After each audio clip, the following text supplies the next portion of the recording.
Shakespeare's Sonnets *******. The Sonnets by William Shakespeare. I from fairest creatures we desire increase, that thereby beauty's rose might never die, but as the riper should by time decease, his tender air might bear his memory.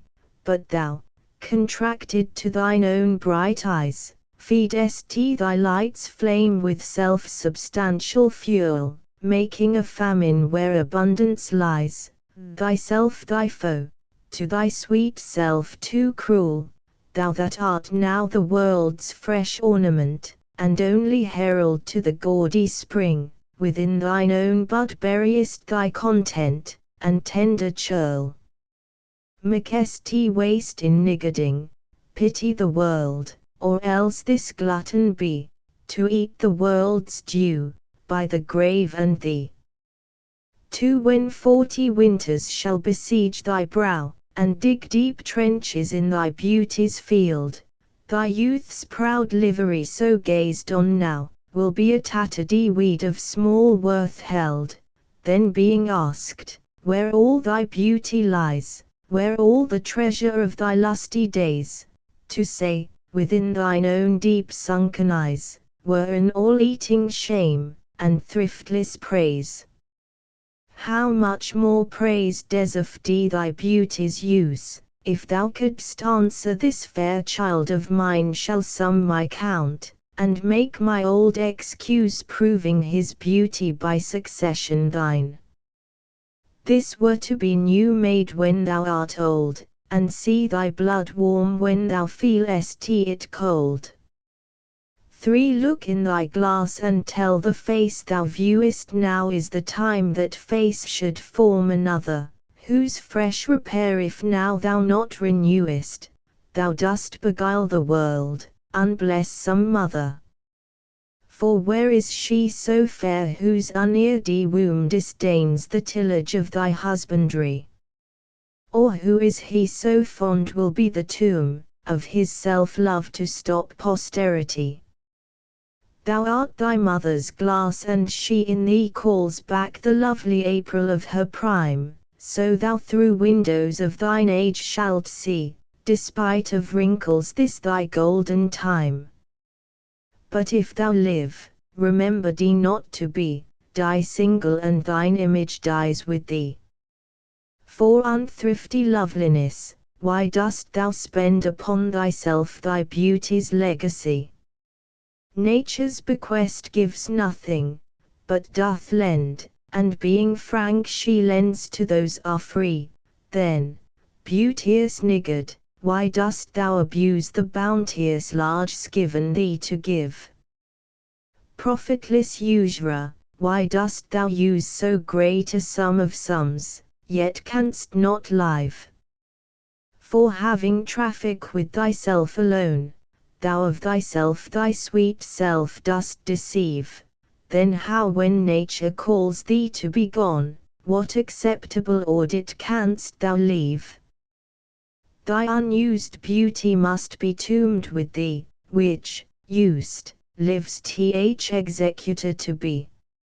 Those hours, that with gentle work did frame the lovely gaze where every eye doth dwell, will play the tyrants to the very same and that unfair which fairly doth excel, for never-resting time leads summer on to hideous winter, and confounds him there, sap checked with frost, and lusty leaves quite gone, beauty o'ersnowed and bareness everywhere, then were not summer's distillation left, a liquid prisoner pent in walls of glass.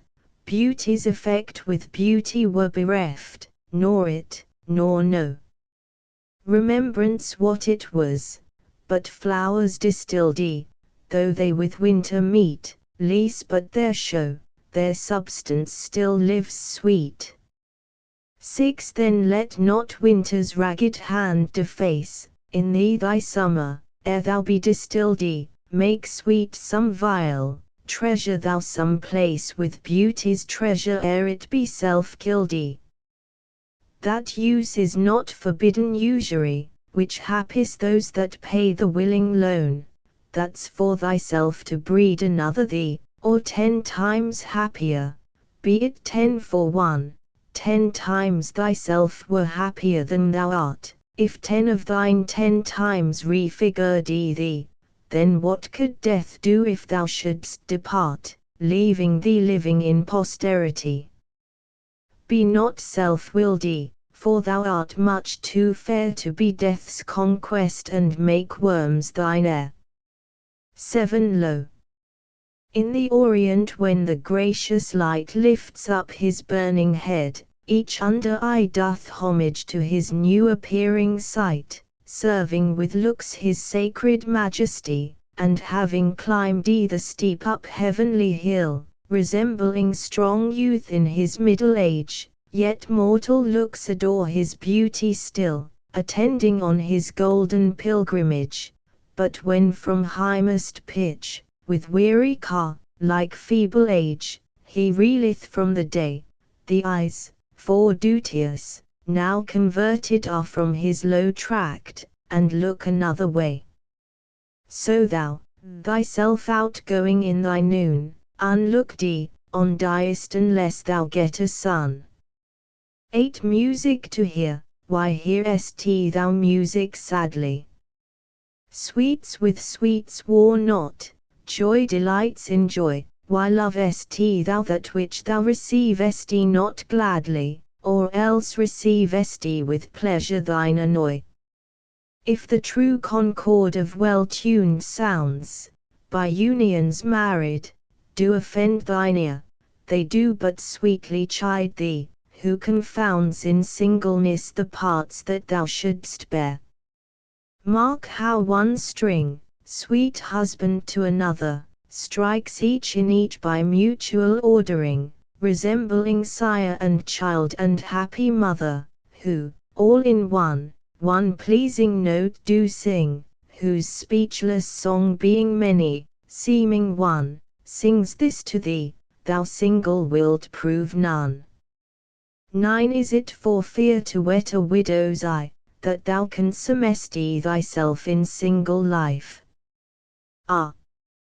If thou issueless shalt hap to die, the world will wail thee like a makeless wife, the world will be thy widow and still weep that thou no form of thee'st left behind, when every private widow well may keep by children's eyes, her husband's shape in mind. Look! What an unthrift in the world doth spend shifts but his place, for still the world enjoys it, but beauty's wasteth in the world an end, and kept unused the user so destroys it.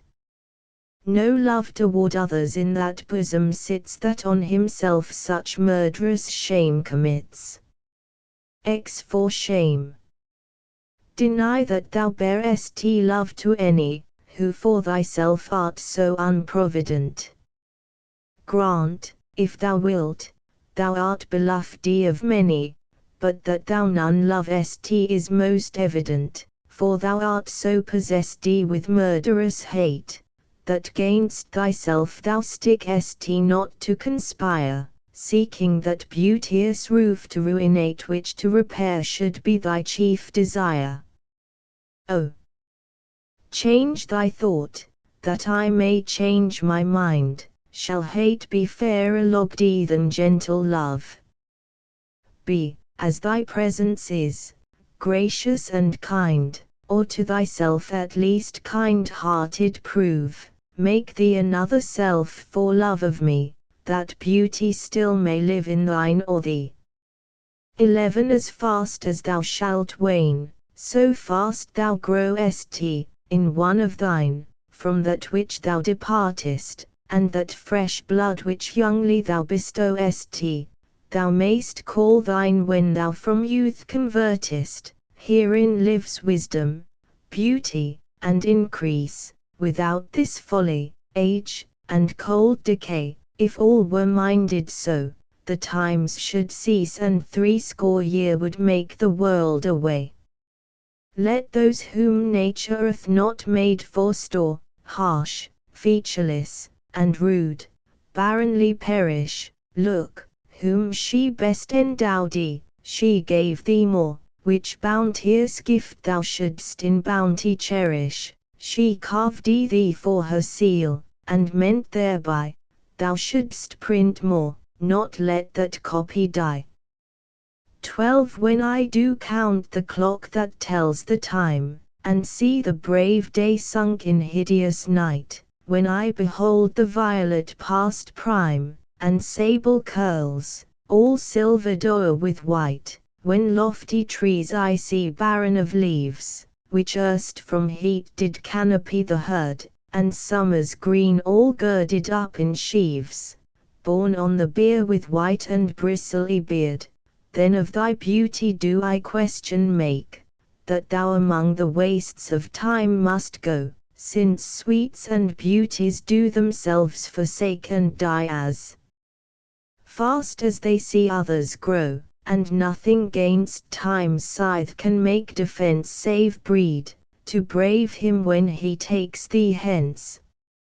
13 Oh, that you were yourself, but, love, you are no longer yours, than you yourself here live, against this coming end you should prepare, and your sweet semblance to some other give, so should that beauty which you hold in lease find no determination, then you were yourself again, after yourself's decease, when your sweet issue your sweet form should bear. Who lets so fair a house fall to decay, which husbandry in honor might uphold, against the stormy gusts of winter's day and barren rage of death's eternal cold? Oh, none but unthrifts. Dear my love, you know, you had a father, let your sons say so.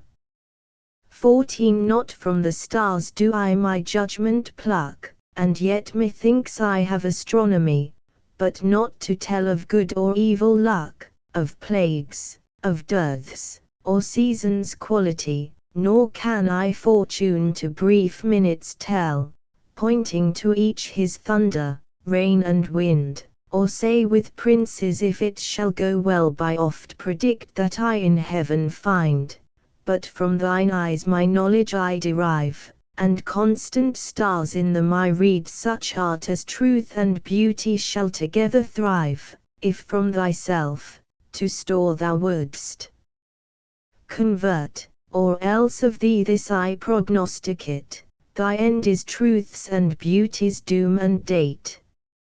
15 When I consider everything that grows holds in perfection but a little moment, that this huge stage presenteth naught but shows whereon the stars in secret influence comment, when I perceive that men as plants increase, cheered and checked even by the self-same sky, vaunt in their youthful sap, at height decrease, and wear their brave state out of memory, then the conceit of this inconstant stay sets you most rich in youth before my sight, where wasteful time debateth with decay to change your day of youth to sullied night, and all in war with time for love of you, as he takes from you, I engraft you new.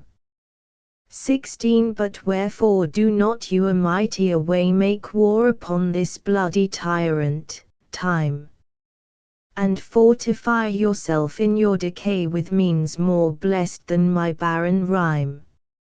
Now stand you on the top of happy hours, and many maiden gardens, yet unset, with virtuous wish would bear you living flowers, much liker than your painted counterfeit, so should the lines of life that life repair, which this, time's pencil, or my pupil pen, neither in inward worth nor outward fair, can make you live yourself in eyes of men. To give away yourself, keeps yourself still, and you must live, drawn by your own sweet skill. 17 Who will believe my verse in time to come, if it were filled with your most high deserts? Though yet heaven knows it is but as a tomb which hides your life, and shows not half your parts. If I could write the beauty of your eyes, and in fresh numbers number all your graces, the age to come would say this poet lies, such heavenly touches ne'er touched the earthly faces. So should my papers, yellowed with their age, be scorned like old men of less truth than tongue, and your true rights be termed a poet's rage and stretched metre of an antique song. But were some child of yours alive that time, you should live twice, in it, and in my rhyme. 18 Shall I compare thee to a summer's day? Thou art more lovely and more temperate, rough winds do shake the darling buds of May, and summer's leaseth all too short a date, sometime too hot the eye of heaven shines, and often is his gold complexion dimmed, and every fair from fair sometime declines, by chance, or nature's changing course untrimmed, but thy eternal summer shall not fade, nor lose possession of that fair thou art, nor shall death brag thou wanderest in his shade, when in eternal lines to time thou growest, so long as men can breathe, or eyes can see, so long lives this, and this gives life to thee. 19 Devouring time, blunt thou the lion's paws, and make the earth devour her own sweet brood, pluck the keen teeth from the fierce tiger's jaws, and burn the long-lived phoenix, in her blood, make glad and sorry seasons as thou fleets, and do waiter thou wilt, swift-footed time, to the wide world and all her fading sweets, but I forbid thee one most heinous crime, O. Carve not with thy hours my love's fair brow, nor draw no lines there with thine antique pen, him in thy course untainted do allow for beauty's pattern to succeeding men. Yet do thy worst, old time, despite thy wrong, my love shall in my verse ever live young.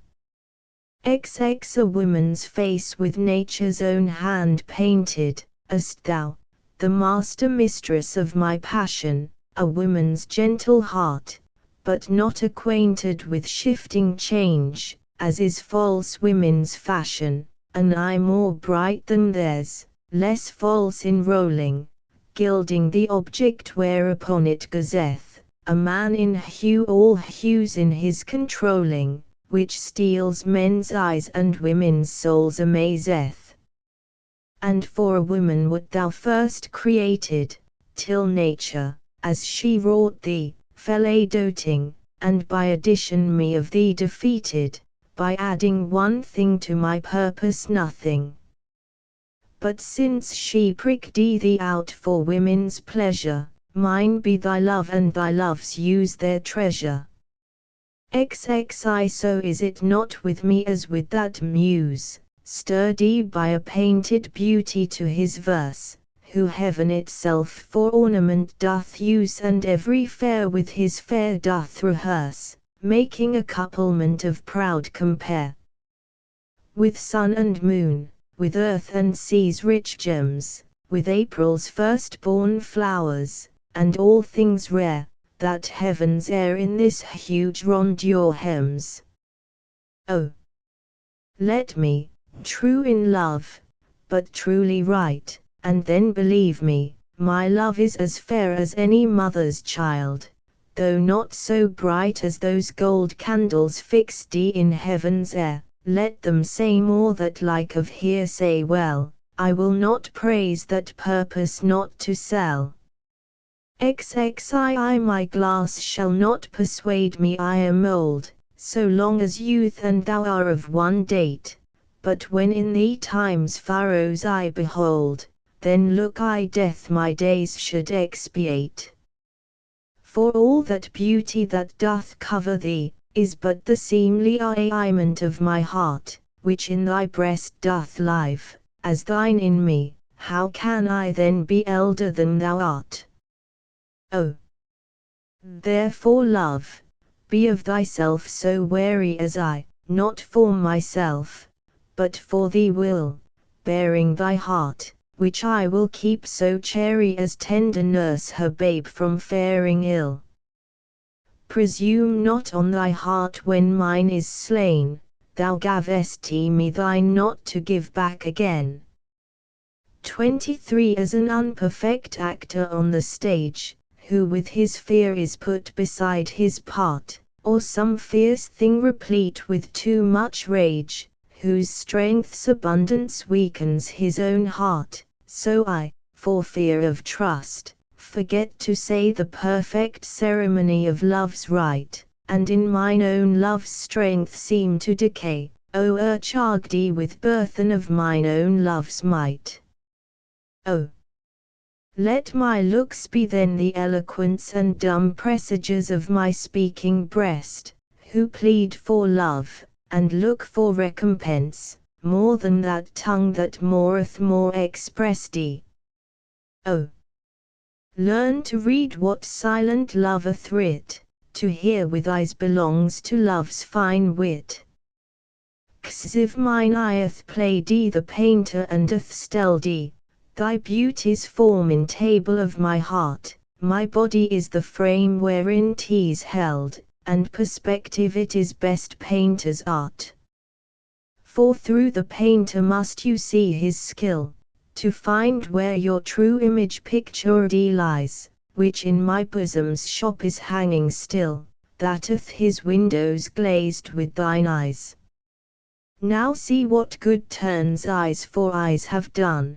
Mine eyes have drawn thy shape, and thine for me are windows to my breast, where through the sun delights to peep, to gaze therein on thee, yet eyes this cunning want to grace their art, they draw but what they see, know not the heart. XXV Let those who are in favor with their stars of public honor and proud titles boast, whilst I, whom fortune of such triumph bars unlooked for joy in that I honor most. Great princes' favorites their fair leaves spread but as the marigold at the sun's eye, and in themselves their pride lies buried, for at a frown they in their glory die. The painful warrior famous for fight, after 1,000 victories once foiled is from the book of honor raised quite, and all the rest forgot for which he toiled. Then happy I, that love and am beloved, where I may not remove nor be removed. XXV I Lord of my love, to whom in vassalage thy meriteth my duty strongly knit, to thee I send this written embassage, to witness duty, not to show my wit, duty so great, which wit so poor as mine may make seem bare, in wanting words to show it, but that I hope some good conceit of thine in thy soul's thought, all naked, will bestow it, till whatsoever star that guides my moving, points on me graciously with fair aspect, and puts apparel on my tattered loving, to show me worthy of thy sweet respect, then may I dare to boast how I do love thee, till then, not show my head where thou mayst prove me. Say weary with toil, I haste me to my bed, the dear repose for limbs with travel turdy, but then begins a journey in my head to work my mind, when body's work's expired, for then my thoughts, from far where I abide, intend a zealous pilgrimage to thee, and keep my drooping eyelids open wide, looking on darkness which the blind do see, save that my soul's imaginary sight presents thy shadow to my sightless view, which, like a jewel hung in ghastly night, makes black night beauteous, and her old face new. Lo! Thus, by day my limbs, by night my mind, for thee, and for myself, no quiet find. Sate, how can I then return in happy plight, that debar the benefit of rest? When day's oppression is not eased by night, but day by night and night by day oppressed, and each, though enemies to either reign, do in consent shake hands to torture me, the one by toil, the other to complain how far I toil, still farther off from thee. I tell the day, to please him thou art bright, and dost him grace when clouds do blot the heaven, so flatter I the swart complexioned night, when sparkling stars twire not thou gildest the even. But day doth daily draw my sorrows longer, and night doth nightly make grief's length seem stronger. 6 When in disgrace with fortune and men's eyes I all alone beweep my outcast state, and trouble deaf heaven with my bootless cries, and look upon myself, and curse my fate, wishing me like to one more rich in hope, featured like him with friends possessed, desiring this man's art, and that man's scope, with what I most enjoy contented least, yet in these thoughts myself almost despising, haply I think on thee, and then my state, like to the lark at break of day arising from sullen earth, sings hymns at heaven's gate, for thy sweet love remembered such wealth brings that then I scorn to change my state with kings. XXX When to the sessions of sweet silent thought I summon up remembrance of things past, I sigh the lack of many a thing I sought, and with old woes new wail my dear time's waste. Then can I drown an eye, unused to flow, for precious friends hid in death's dateless night, and weep afresh love's long since cancelled woe, and moan the expense of many a vanished sight. Then can I grieve at grievances foregone, and heavily from woe to woe tell o'er the sad account of forebemoaned moan, which I knew pay as if not paid before. But if the while I think on thee, dear friend, all losses are rested and sorrows end. XXXI Thy bosom is ended with all hearts, which I by lacking have supposed dead, and there reigns love, and all love's loving parts, and all those friends which I thought buried. How many a holy and obsequious terreth dear religious love still from mine eye, as interest of the dead, which now appear but things removed that hidden in thee lie. Thou art the grave where buried love doth live, hung with the trophies of my lovers gone, who all their parts of me to thee did give. That due of many now is thine alone, their images I loved I view in thee, and thou, all they, hast all the all of me.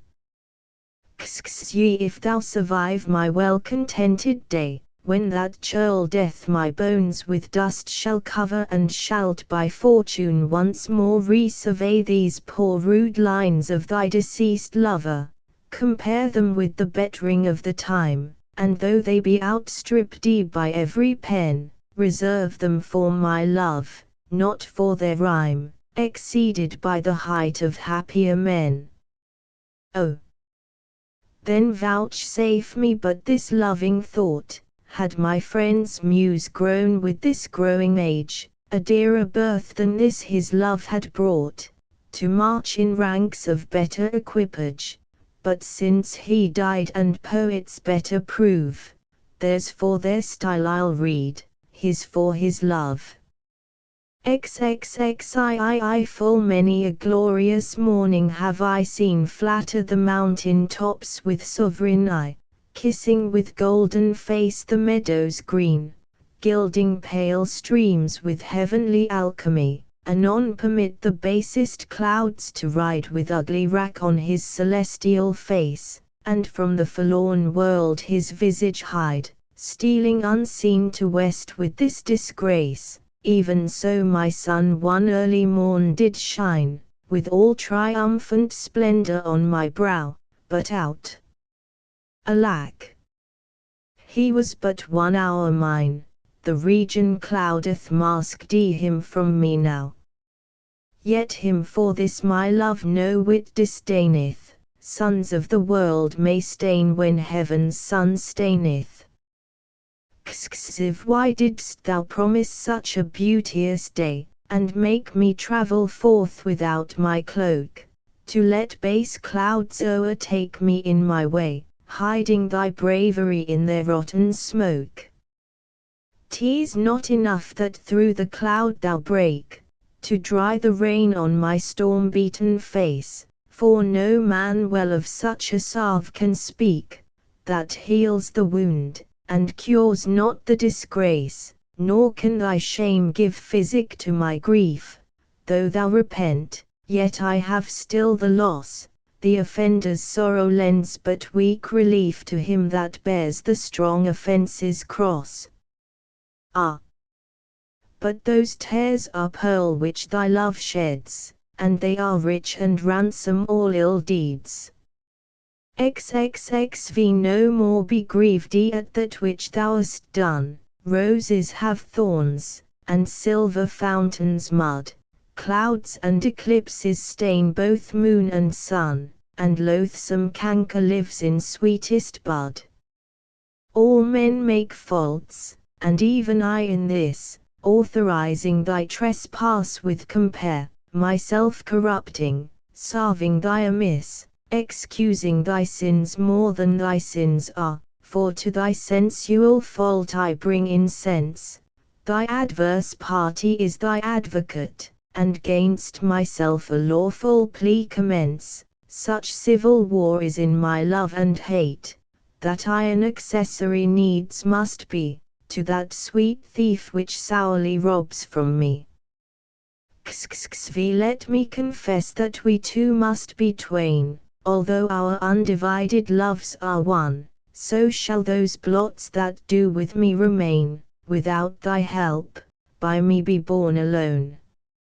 In our two loves there is but one respect, though in our lives a separable spite, which though it alter not love's sole effect, yet doth it steal sweet hours from love's delight. I may not evermore acknowledge thee, lest my bewailed guilt should do thee shame, nor thou with public kindness honor me, unless thou take that honor from thy name.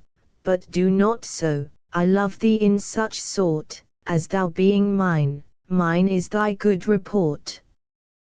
As a decrepit father takes delight to see his active child do deeds of youth, so I, made lame by fortune's dearest spite, take all my comfort of thy worth and truth, for whether beauty, birth, or wealth, or wit, or any of these all, or more, entitled in thy parts, do crowned sit, I make my love engrafted to this store, so then I am not lame, poor, nor dispiste, whilst that this shadow doth such substance give that I in thy abundance am sufficed, and by a part of all thy glory live.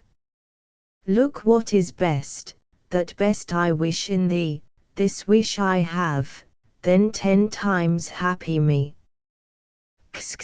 How can my muse want subject to invent, while thou dost breathe, that pourest into my verse thine own sweet argument, too excellent for every vulgar paper to rehearse? Oh!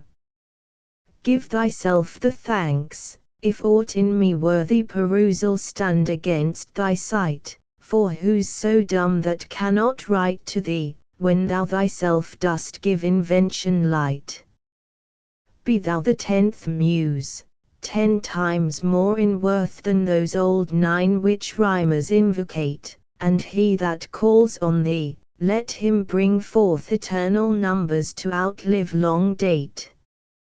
If my slight muse do please these curious days, the pain be mine, but thine shall be the praise. Xxixo. How thy worth with manners may I sing, when thou art all the better part of me? What can mine own praise to mine own self bring? And what is tea but mine own when I praise thee?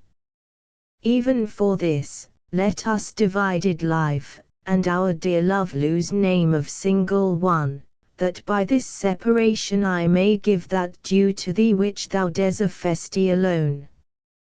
O absence! What a torment wouldst thou prove, were it not thy sour leisure gave sweet leave, to entertain the time with thoughts of love, which time and thoughts so sweetly doth deceive, and that thou teachest how to make one twain, by praising him here who doth hence remain. XL take all my loves, my love, yet take them all. Wottest thou then more than thou hadst before? No love, my love, that thou mayst true love call, all mine was thine, before thou hadst this more. Then, if for my love, thou my love receivest, I cannot blame thee, for my love thou usest, but yet be blamed if thou thyself deceivest by wilful taste of what thyself refusest. I do forgive thy robbery, gentle thief, although thou steal thee all my poverty, and yet, love knows it is a greater grief to bear love's wrong, than hate's known injury. Lascivious grace, in whom all ill well shows, kill me with spites yet we must not be foes. XLI those pretty wrongs that liberty commits, when I am sometime absent from thy heart, thy beauty, and thy years full well befits, for still temptation follows where thou art. Gentle thou art, and therefore to be won, beauteous thou art, therefore to be assailed, and when a woman woos, what woman's son will sourly leave her till he have prevailed? Amy.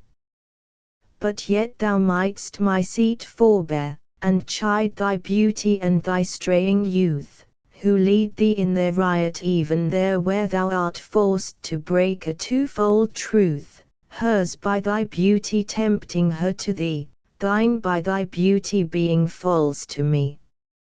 XLII that thou'st her it is not all my grief, and yet it may be said I loved her dearly, that she of thee is of my wailing chief, a loss in love that touches me more nearly. Loving offenders thus I will excuse ye, thou dost love her, because thou knowest I love her, and for my sake even so doth she abuse me, suffering my friend for my sake to approve her. If I lose thee, my loss is my love's gain, and losing her, my friend hath found that loss, both find each other, and I lose both twain, and both for my sake lay on me this cross, but here's the joy, my friend and I are one, sweet flattery. Then she loves but me alone. XLII when most I wink, then do mine eyes best see, for all the day they view things unrespected, but when I sleep, in dreams they look on thee, and darkly bright, are bright in dark directed. Then thou, whose shadows doth make bright, how would thy shadow's form happy show to the clear day with thy much clearer light, when to unseeing eyes thy shade shines so? How would, I say, mine eyes be blessed made by looking on thee in the living day, when in dead night thy fair imperfect shade through heavy sleep on sightless eyes doth stay? All days are nights to see till I see thee, and nights bright days when dreams do show thee me. Xliv if the dull substance of my flesh were thought, injurious distance should not stop my way, for then despite of space I would be brought, from limits far remote, where thou dost stay. No matter then, although my foot did stand upon the farthest earth removed from thee, for nimble thought can jump both sea and land, as soon as think the place where he would be. But, thought kills me that I am not thought, to leap large lengths of miles when thou art gone, but that so much of earth and water wrought, I must attend time's leisure with my moan, receiving naught by elements so slow but heavy tears, badges of either woe. XLV the other two, slight air, and purging fire are both with thee, wherever I abide. The first my thought, the other my desire, these present absent with swift motion slide. For when these quicker elements are gone in tender embassy of love to thee, my life, being made of four, with two alone sinks down to death, oppressed with melancholy, until life's composition be recurred by those swift messengers returned from thee, who even but now come back again, as a of thy fair health, recounting it to me. This told, I joy, but then no longer glad, I send them back again, and straight grow sad. XLVI mine eye and heart are at a mortal war, how to divide the conquest of thy sight, mine eye my heart thy picture's sight would bar, my heart mine eye the freedom of that right. My heart doth plead that thou in him dost lie, a closet never pierced with crystal eyes, but the defendant doth that plea deny, and says in him thy fair appearance lies. To cite this title is impanelled a quest of thoughts, all tenants to the heart, and by their verdict is determined the clear eye's moiety, and the dear heart's part, as thus, mine eye's due is thy outward part, and my heart's right, thy inward love of heart.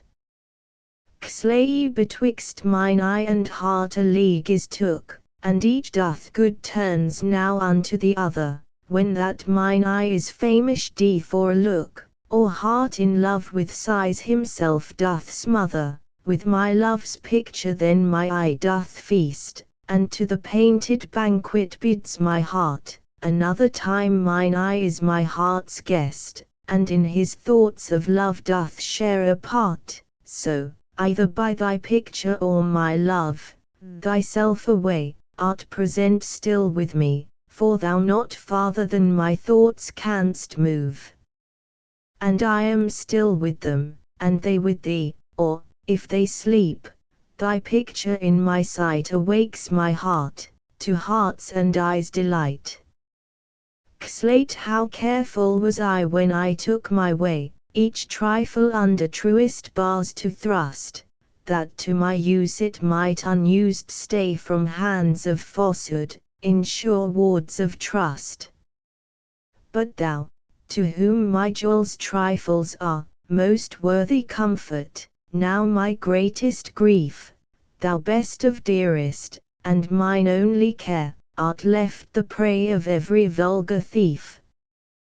Thee have I not locked up in any chest, save where thou art not, though I feel thou art, within the gentle closure of my breast, from whence at pleasure thou mayst come and part, and even thence thou wilt be still I fear, for truth proves thievish for a prize so dear.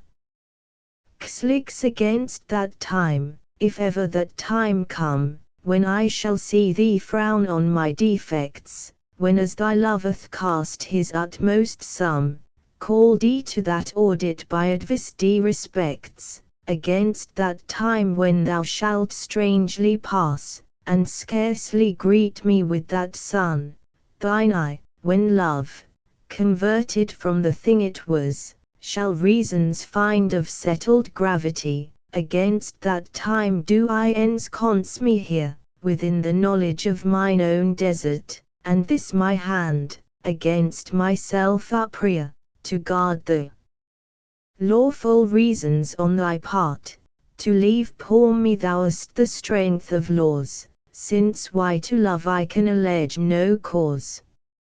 How heavy do I journey on the way, when what I seek, my weary travels end, doth teach that ease and that repose to say, thus far the miles are measured from thy friend.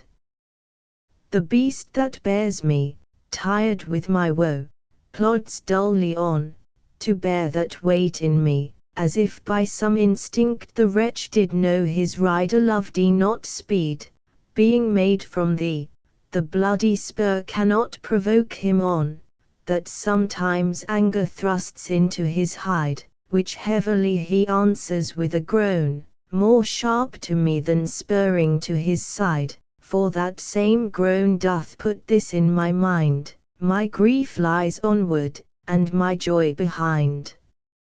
Thus can my love excuse the slow offence of my dull bearer when from thee I speed, from where thou art why should I haste me thence? Till I return, of posting is no need. Oh! What excuse will my poor beast then find, when swift extremity can seem but slow? Then should I spur, though mounted on the wind, in winged speed no motion shall I know, then can no horse with my desire keep pace, therefore desire, of perfect st love being made, shall neigh no dull flesh in his fiery race, but love, for love, thus shall excuse my jade, since from thee going, he went wilful slow, towards thee I'll run, and give him leave to go. So am I as the rich, whose blessed key, can bring him to his sweet uplocked treasure, the which he will not every hour survey, for blunting the fine point of seldom pleasure. Therefore are feasts so solemn and so rare, since, seldom coming in that long year set, like stones of worth they thinly placed are, or capped in jewels in the carcanet. So is the time that keeps you as my chest, or as the wardrobe which the robe doth hide, to make some special instant special blessed, by new unfolding his imprisoned pride. Blessed are you whose worthiness gives scope, being had, to triumph, being lacked, to hope. What is your substance, whereof are you made, that millions of strange shadows on you tend? Since every one, one shade, and you but one, can every shadow lend. Describe Adonis, and the counterfeit is poorly imitated after you, on Helen's cheek all art of beauty set, and you in Grecian tires are painted new, speak of the spring, and foison of the year, the one doth shadow of your beauty show, the other as your bounty doth appear, and you in every blessed shape we know. In all external grace you have some part, but you like none, none you, for constant heart. Live oh! How much more doth beauty beauteous seem by that sweet ornament which truth doth give. The rose looks fair, but fairer we it deem for that sweet odour, which doth in it live. The canker blooms have full as deep a dye as the perfumed tincture of the roses. Hang on such thorns, and play as wantonly when summer's breath their masked buds discloses, but, for their virtue only is their show, they live unwoody, and unrespected fade, die to themselves. Sweet roses do not so, of their sweet deaths, are sweetest odours made, and so of you, beauteous and lovely youth, when that shall fade, by verse distills your truth. Not marble, nor the gilded monuments of princes, shall outlive this powerful rhyme, but you shall shine more bright in these contents than unswept stone, besmeared with sluttish time.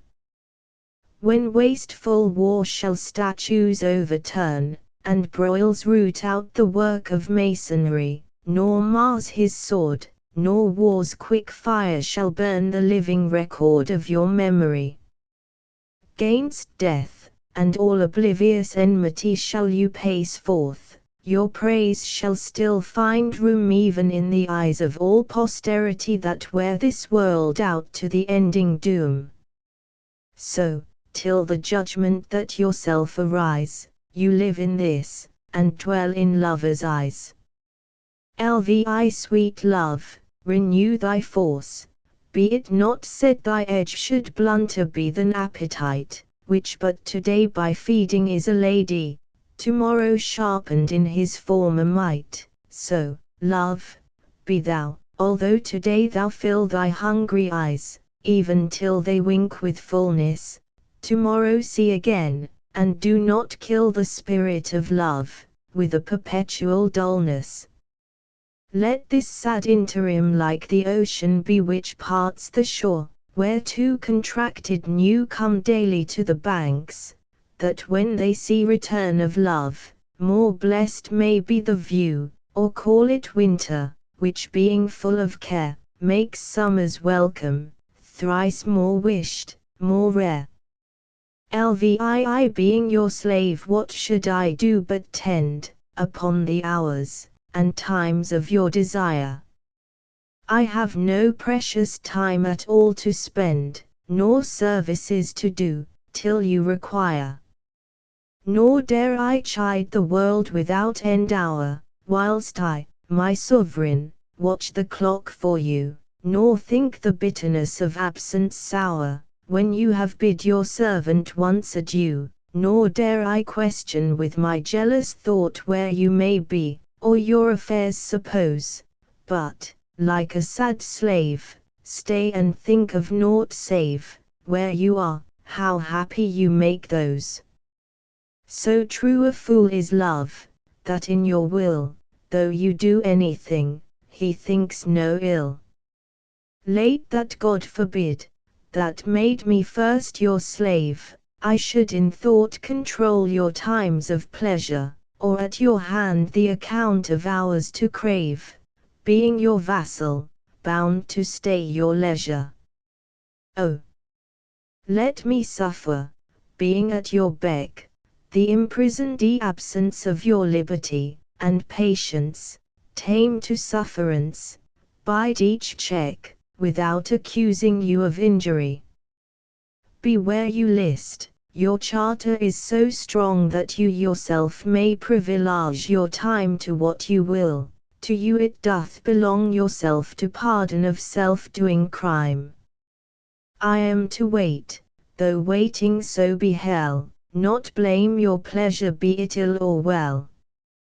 Lix if there be nothing new, but that which iseth been before, how are our brains begildy, which labouring for invention bear amiss the second burthen of a former child. Oh, that record could with a backward look, even of 500 courses of the sun, show me your image in some antique book, since mind at first in character was done. That I might see what the old world could say to this composed wonder of your frame, whr we are mended, or whr better they, or whether revolution be the same. Oh, sure I am the wits of former days, to subjects worse have given admiring praise.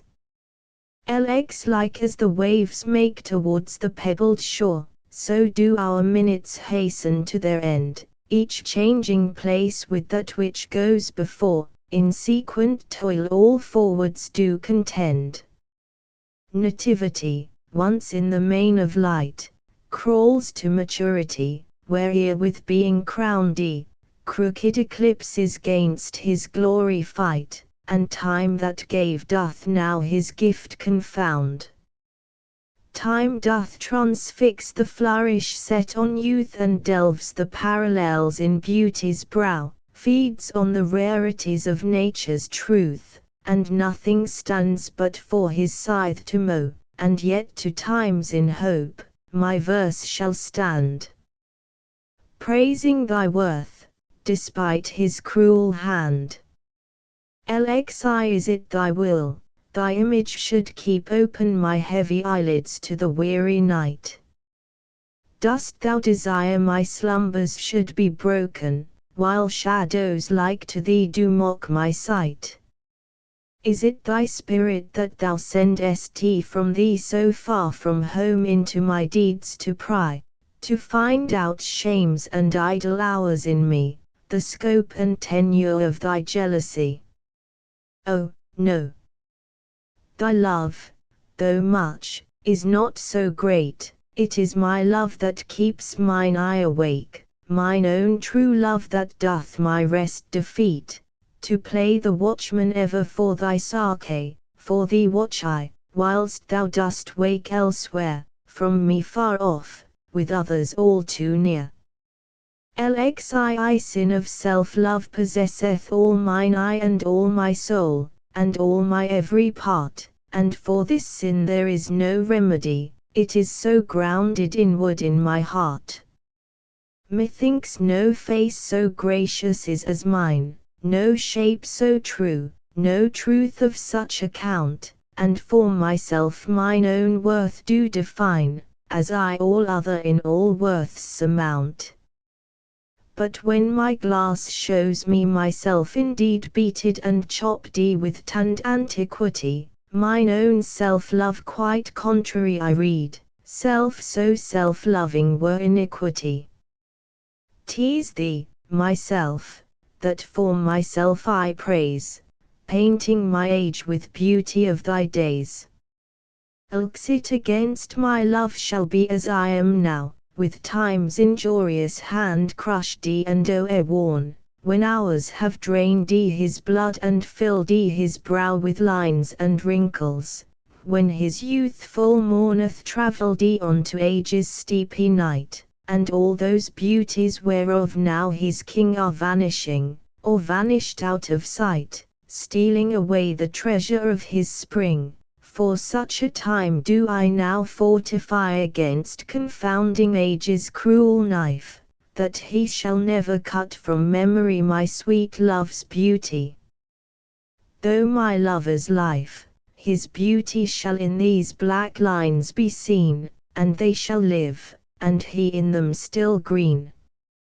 Ilxiv, when I have seen by time's fell hand defact the rich proud cost of outworn buried age, when sometime lofty towers I see down rased, and brass eternal slave to mortal rage, when I have seen the hungry ocean gain advantage on the kingdom of the shore, and the firm soil win of the watery main, increasing store with loss, and loss with store, when I have seen such interchange of state, or state itself confounded, to decay, ruineth taught me thus to ruminate, that time will come and take my love away. This thought is as a death which cannot choose but weep to have, that which it fears to lose. Lxv, since brass, nor stone, nor earth, nor boundless sea, but sad mortality o'ersways their power, how with this rage shall beauty hold a plea, whose action is no stronger than a flower? Oh! How shall summer's honey breath hold out, against the wrackful siege of battering days, when rocks impregnable are not so stout, nor gates of steel so strong but time decays? O fearful meditation! Where, alack, shall time's best jewel from time's chest lie hid? Or what strong hand can hold his swift foot back?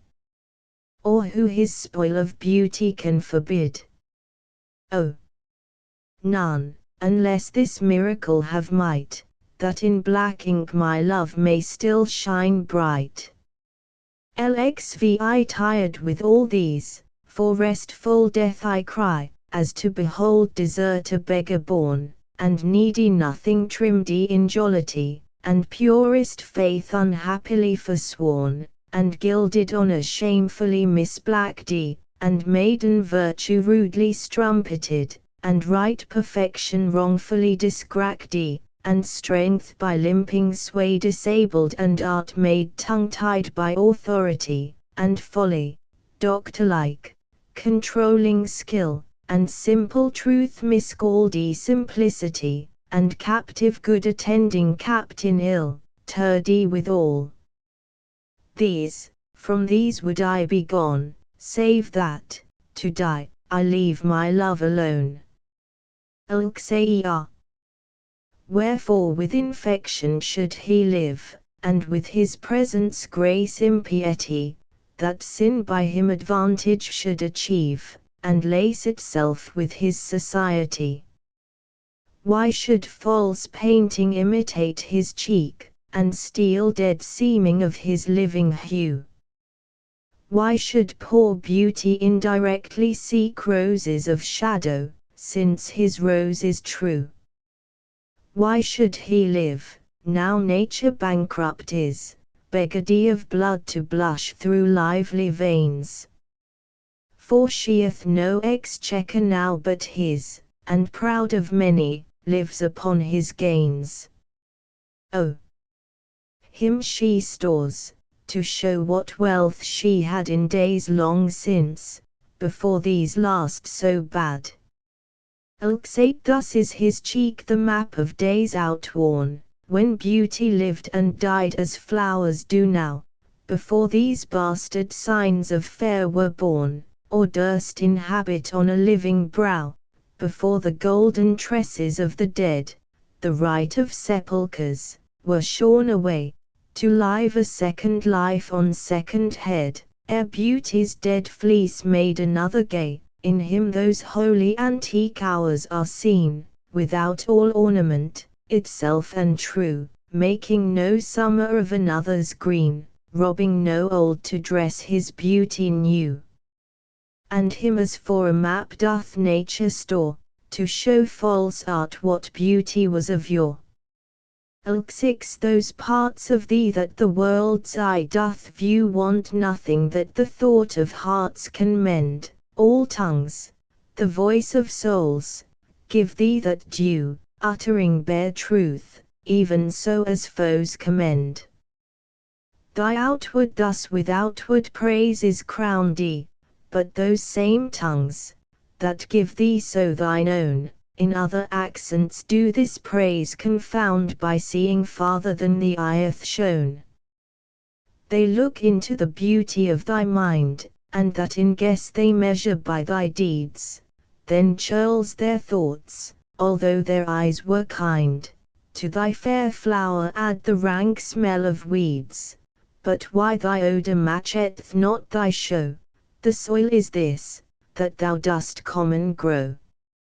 Lxx that thou art blamed shall not be thy defect, for slander's mark was ever yet the fair, the ornament of beauty is suspect, a crow that flies in heaven's sweetest air. So thou be good, slander doth but approve thy worth the greater being woody of time, for canker vice the sweetest buds doth love, and thou presentest a pure unstained prime.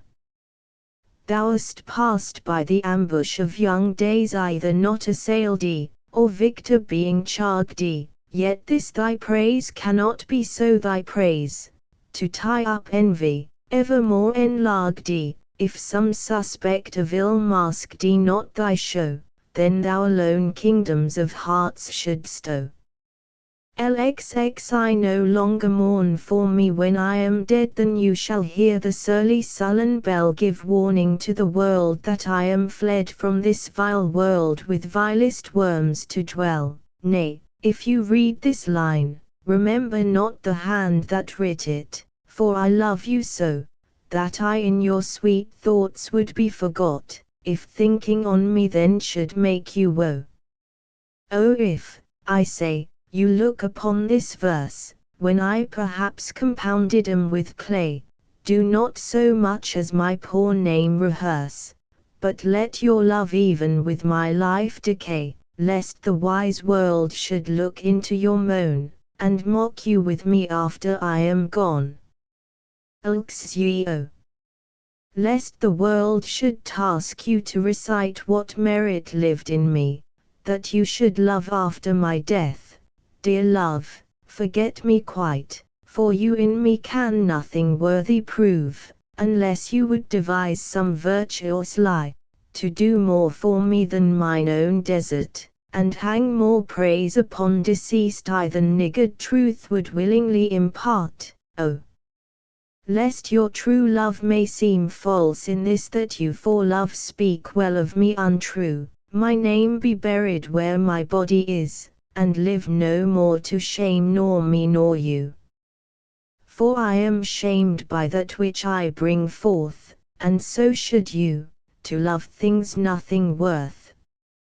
Lxxii that time of year thou mayst in me behold, when yellow leaves, or none, or few, do hang upon those boughs which shake against the cold, bare ruined choirs, where late the sweet birds sang. In me thou seest the twilight of such day as after sunset fadeth in the west, which by and by black night doth take away, death's second self, that seals up all in rest.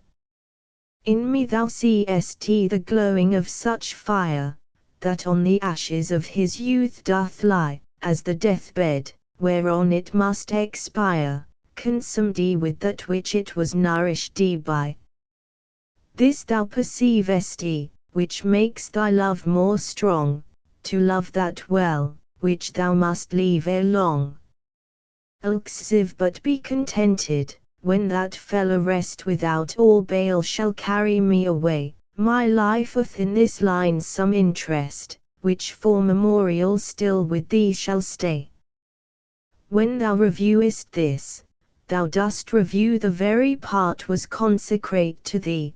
The earth can have but earth, which is his due, my spirit is thine, the better part of me, so then thou hast but lost the dregs of life, the prey of worms, my body being dead, the coward conquest of a wretch's knife, too base of thee to be remembered.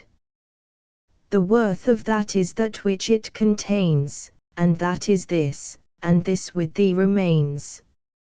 Lxxv so are you to my thoughts as food to life, or as sweet seasoned showers are to the ground, and for the peace of you I hold such strife as twixt a miser and his wealth is found. Now proud as an enjoyer, and anon doubting the filching age will steal his treasure, now counting best to be with you alone, then better that the world may see my pleasure, sometime all full with feasting on your sight, and by clean starved for a look, possessing or pursuing no delight, save what is had, or must from you be took. Thus do I pine and surfeit day by day, or gluttoning on all, or all away. Lxv why is my verse so barren of new pride, so far from variation or quick change? Why with the time do I not glance aside to new-found methods, and to compounds strange? Why write I still all one, ever the same, and keep invention in a noted weed, that every word doth almost tell my name, showing their birth, and where they did proceed? Oh!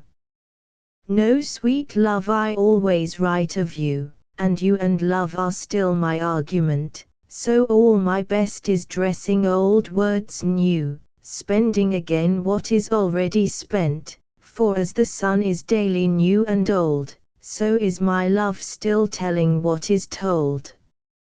Lxxi thy glass will show thee how thy beauties wear, thy dial how thy precious minutes waste, these vacant leaves thy mind's imprint will bear, and of this book, this learning mayst thou taste. The wrinkles which thy glass will truly show of mouthed graves will give thee memory. Thou by thy dial's shady stealth mayst know time's thievish progress to eternity. Look! What thy memory cannot contain, commit to these waste blanks, and thou shalt find those children nursed, deliver thee from thy brain, to take a new acquaintance of thy mind. These offices, so oft as thou wilt look, shall profit thee and much enrich thy book. Ilksate so oft have I invoked thee for my muse, and found such fair assistance in my verse as every alien pen hath got my use, and under thee their poesy disperse. Thine eyes, that taught the dumb on high to sing and heavy ignorance aloft to fly, have added feathers to the learned's wing and given grace a double majesty. Yet be most proud of that which I compile, whose influence is thine, and born of thee. In others' works thou dost but mend the style, and arts with thy sweet graces graced be, but thou art all my art, and dost advance as high as learning, my rude ignorance. Ilksix whilst I alone did call upon thy aid, my verse alone had all thy gentle grace, but now my gracious numbers are decayed, and my sick muse doth give another place. I grant, sweet love, thy lovely argument deserves the travail of a worthier pen, yet what of thee thy poet doth invent he robs thee of, and pays it thee again. He lends thee virtue, and he stole that word from thy behaviour.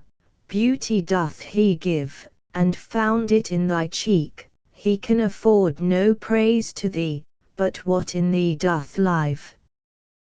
Then thank him not for that which he doth say, since what he owes thee, thou thyself dost pay. LXXX. How I faint when I of you do write, knowing a better spirit doth use your name, and in the praise thereof spends all his might, to make me tongue-tied speaking of your fame. But since your worth, wide as the ocean is, the humble as the proudest sail doth bear, my saucy bark, inferior far to his, on your broad main doth wilfully appear. Your shallowest help will hold me up afloat, whilst he upon your soundless deep doth ride, or, being wracked, I am a worthless boat, he of tall building, and of goodly pride. Then if he thrive and I be cast away, the worst was this, my love was my decay. Ilksxi, or I shall live your epitaph to make, or you survive when I in earth am rotten. From hence your memory death cannot take, although in me each part will be forgotten.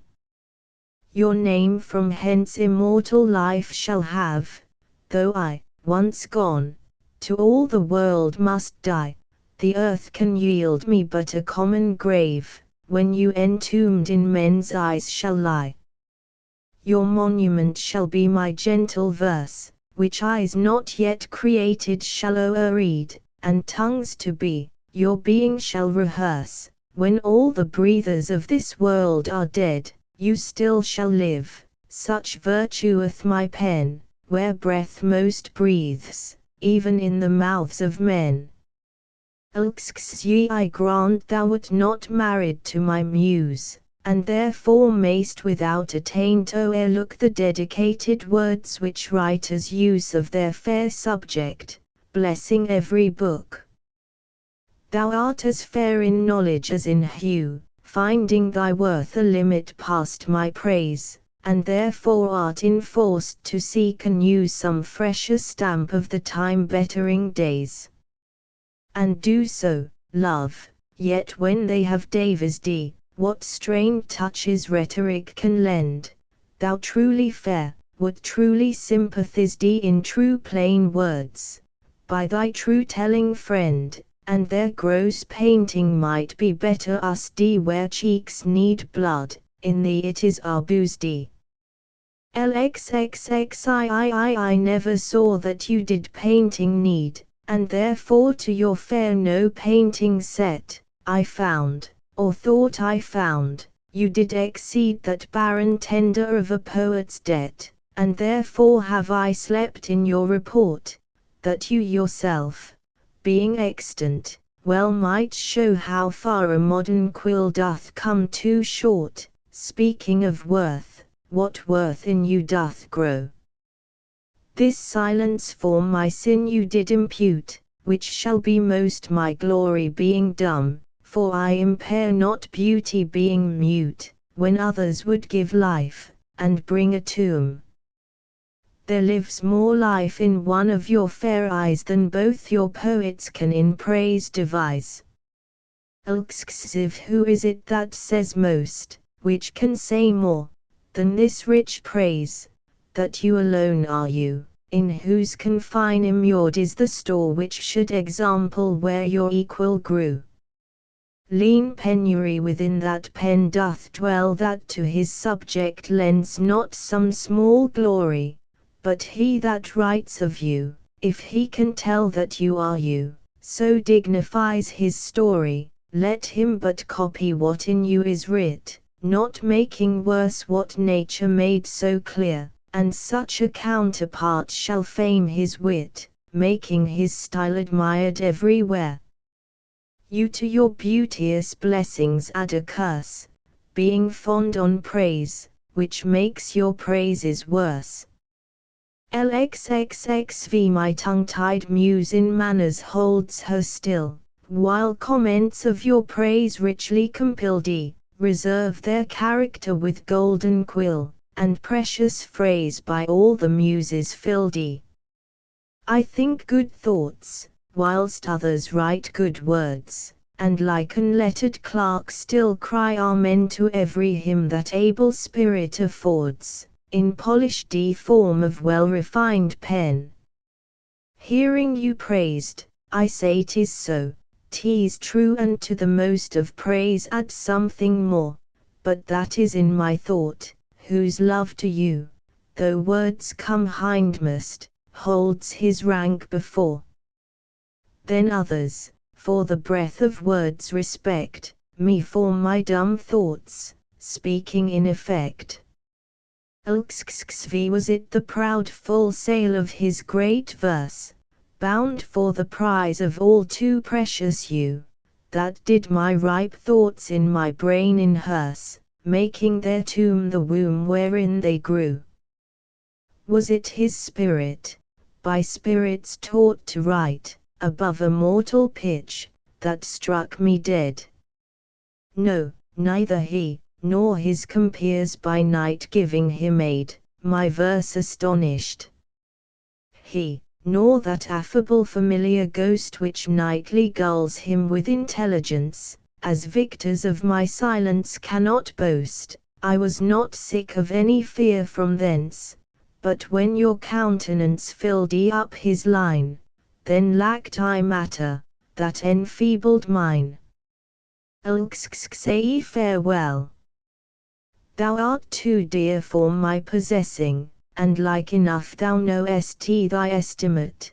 The charter of thy worth gives thee releasing, my bonds in thee are all determinate. For how do I hold thee but by thy granting? And for that riches where is my deserving? The cause of this fair gift in me is wanting, and so my patent back again is swerving. Thyself thou gavest, thy own worth then not knowing, or me to whom thou gavest it, else mistaking, so thy great gift, upon misprision growing, comes home again, on better judgment making. Thus have I had thee, as a dream doth flatter, in sleep a king, but waking no such matter. When thou shalt be disposed to set me light, and place my merit in the eye of scorn, upon thy side, against myself I'll fight, and prove thee virtuous, though thou art forsworn. with mine own weakness, being best acquainted, upon thy part I can set down a story of faults concealed, wherein I am attainted, that thou in losing me shalt win much glory, and I by this will be a gainer too, for bending all my loving thoughts on thee, the injuries that to myself I do, doing thee vantage, double vantage me. Such is my love, to thee I so belong, that for thy right, myself will bear all wrong. Say that thou didst forsake me for some fault, and I will comment upon that offence, speak of my lameness, and I straight will halt, against thy reasons making no defence. Thou canst not love disgrace me half so ill, to set a form upon desired change, as I'll myself disgrace, knowing thy will, I will acquaintance strangle, and look strange, be absent from thy walks, and in my tongue thy sweet beloved name no more shall dwell, lest I, too much profane, should do it wrong, and haply of our old acquaintance tell. For thee, against myself I'll vow debate, for I must ne'er love him whom thou dost hate. Then hate me when thou wilt, if ever, now, while the world is bent my deeds to cross, join with the spite of fortune, make me bow, and do not drop in for an after loss, Do not, when my heart hath scapped this sorrow, come in the rearward of a conquered woe, give not a windy night a rainy morrow, to linger out a purposed overthrow. If thou wilt leave me, do not leave me last, when other petty griefs have done their spite, but in the onset come, so shall I taste at first the very worst of fortune's might, and other strains of woe, which now seem woe, compared with loss of thee, will not seem so. Some glory in their birth, some in their skill, some in their wealth, some in their body's force, some in their garments though new-fangled ill, some in their hawks and hounds, some in their horse, and every humoureth his adjunct pleasure, wherein it finds a joy above the rest. But these particulars are not my measure, all these I better in one general best. Thy love is better than high birth to me, richer than wealth, prouder than garments' costs, of more delight than hawks and horses be, and having thee, of all men's pride I boast, wretched in this alone, that thou mayst take all this away, and me most wretched make. But do thy worst to steal thyself away, for term of life thou art assured mine, and life no longer than thy love will stay, for it depends upon that love of thine. Then need I not to fear the worst of wrongs, when in the least of them my life offend. I see a better state to me belongs than that which on thy humour doth depend. Thou canst not vex me with inconstant mind, since that my life on thy revolt doth lie. Oh, what a happy title do I find, happy to have thy love, happy to die. But what's so blessed fair that fears no blot? Thou mayst be false, and yet I know it not. So shall I live, supposing thou art true, like a deceived husband, so love's face may still seem love to me, though altered in you, thy looks with me, thy heart in other place, for there can live no hatred in thine eye, therefore in that I cannot know thy change. In many's looks, the false heart's history is writ in moods, and frowns, and wrinkles strange. But heaven in thy creation did decree that in thy face sweet love should ever dwell, whate'er thy thoughts, or thy heart's workings be, thy looks should nothing thence, but sweetness tell. How like Eve's apple doth thy beauty grow, if thy sweet virtue answer not thy show. Xiv they that have power to hurt, and will do none, that do not do the thing they most do show, who, moving others, are themselves as stone, unmoved, cold, and to temptation slow, they rightly do inherit heaven's graces, and husband nature's riches from expense, they are the lords and owners of their faces, others, but stewards of their excellence. The summer's flower is to the summer sweet, though to itself, it only live and die, but if that flower with base infection meet, the basest weed outbraves his dignity, for sweetest things turn sourest by their deeds, lilies that fester, smell far worse than weeds. Xcv how sweet and lovely dost thou make the shame which, like a canker in the fragrant rose, doth spot the beauty of thy budding name. Oh!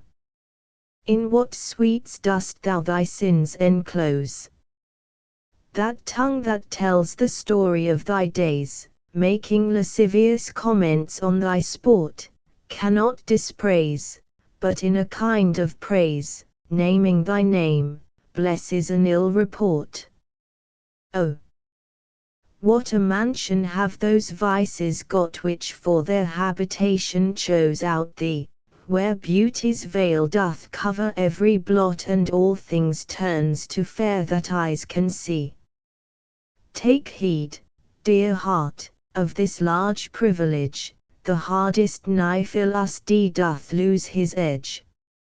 Xcvi some say thy fault is youth, some wantonness, some say thy grace is youth and gentle sport, both grace and faults are loved of more and less, thou makest faults graces that to thee resort.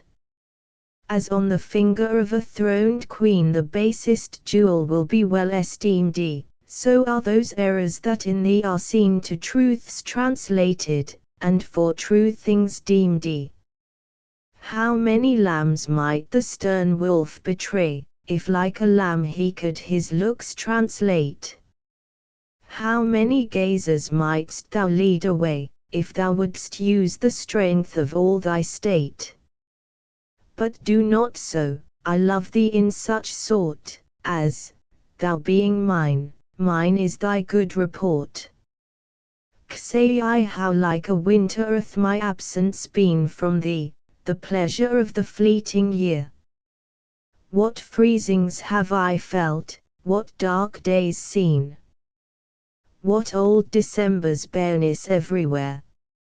And yet this time removed was summer's time, the teeming autumn, big with rich increase, bearing the wanton burden of the prime, like widowed wombs after their lord's decease. Yet this abundant issue seemed to me but hope of orphans, and unfathered fruit, for summer and his pleasures wait on thee, and, thou away, the very birds are mute, or, if they sing, tease with so dull a cheer, that leaves look pale, dreading the winter's near.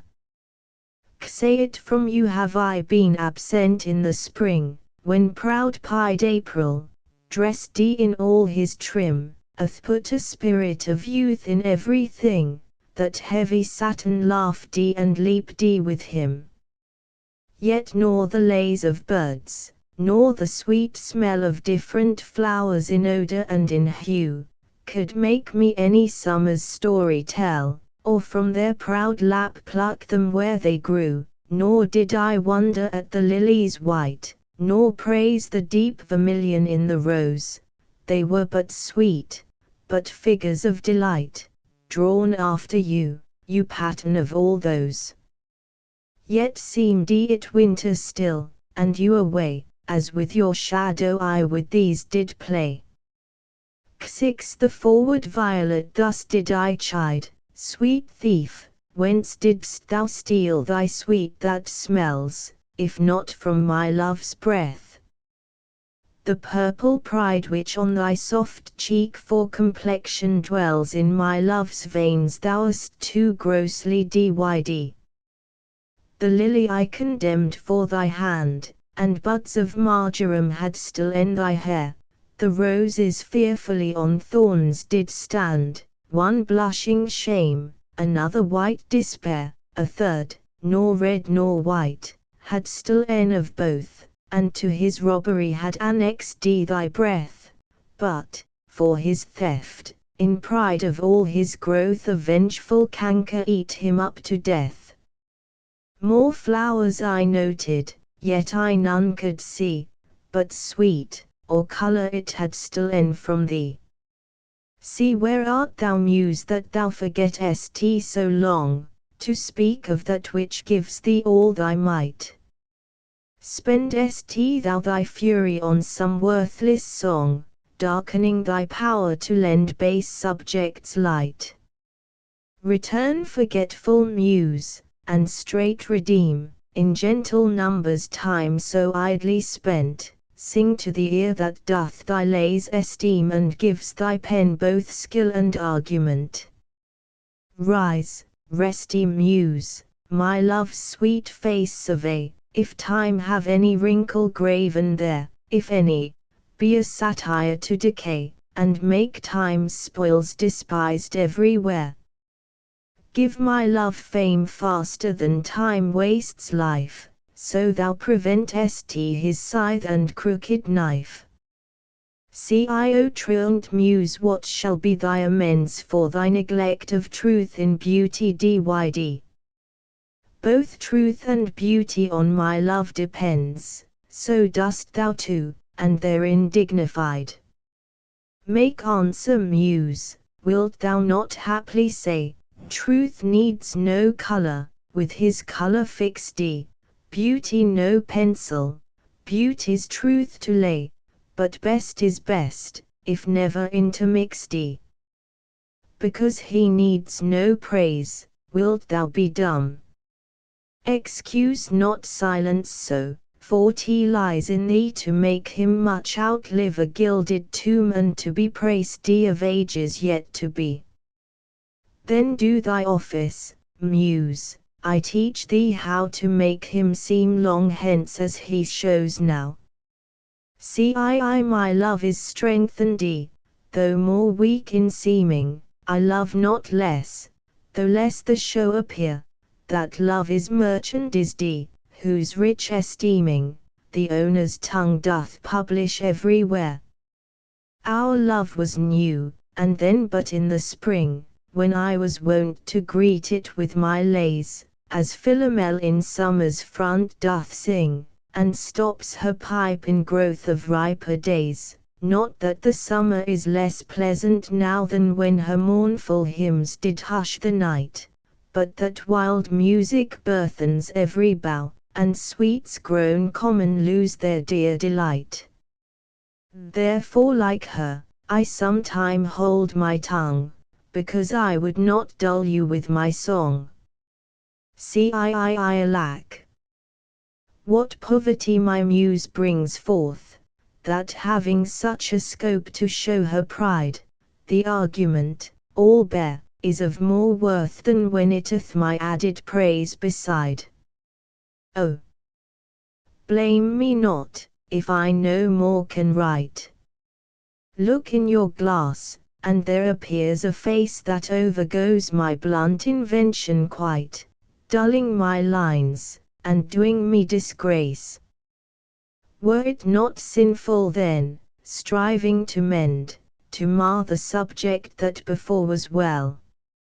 For to no other pass my verses tend than of your graces and your gifts to tell, and more, much more, than in my verse can sit, your own glass shows you when you look in it. Civilian to me, fair friend, you never can be old, for as you were when first your id, such seems your beauty still. 3 winters cold have from the forests shook 3 summers' pride, 3 beauteous springs to yellow autumn turned. In process of the seasons have I seen 3 April perfumes in 3 hot Junes burned. Since first I saw you fresh, which yet are green. Ah! Yet doth beauty like a dial hand steal from his figure, and no pace perceived. So your sweet hue, which methinks still doth stand, motion, and mine eye may be deceived. For fear of which, hear this thou age unbred, ere you were born was beauty's summer dead. CV let not my love be called idolatry, nor my beloved as an idol show, since all alike my songs and praises be to one, of one, still such, and ever so. Kind is my love today, tomorrow kind, still constant in a wondrous excellence, therefore my verse to constancy confined, one thing expressing, leaves out difference. Fair, kind, and true is all my argument, fair, kind, and true varying to other words, and in this change is my invention spent, 3 themes in one, which wondrous scope affords. Fair, kind, and true, have often lived alone, which 3 till now, never kept seat in one. CVI when in the chronicle of wasted time I see descriptions of the fairest wights, and beauty making beautiful old rhyme, in praise of ladies dead and lovely knights, then, in the blazon of sweet beauty's best, of hand, of foot, of lip, of eye, of brow, I see their antique pen would have expressed even such a beauty as you master now. So all their praises are but prophesies of this our time, all you prefiguring, and for they looked but with divining eyes, they had not skill enough your worth to sing, for we, which now behold these present days, have eyes to wonder, but lack tongues to praise. CVII not mine own fears, nor the prophetic soul of the wide world dreaming on things to come, can yet the lease of my true love control, supposed as forfeit to a confined doom. The mortal mooneth her eclipse endured, and the sad augurs mock their own presage, incertainties now crown themselves as a and peace proclaims olives of endless age. Now with the drops of this most balmy time, my love looks fresh, and death to me subscribes, since, spite of him, I'll live in this poor rhyme, while he insults o'er dull and speechless tribes, and thou in this shalt find thy monument, when tyrants' crests and tombs of brass are spent. Kate, what's in the brain, that ink may character, which hath not figured to thee my true spirit? What's new to speak, what now to register, that may express my love, or thy dear merit? Nothing, sweet boy, but yet, like prayers divine, I must each day say o'er the very same, counting no old thing old, thou mine, I thine, even as when first I hallowed thy fair name.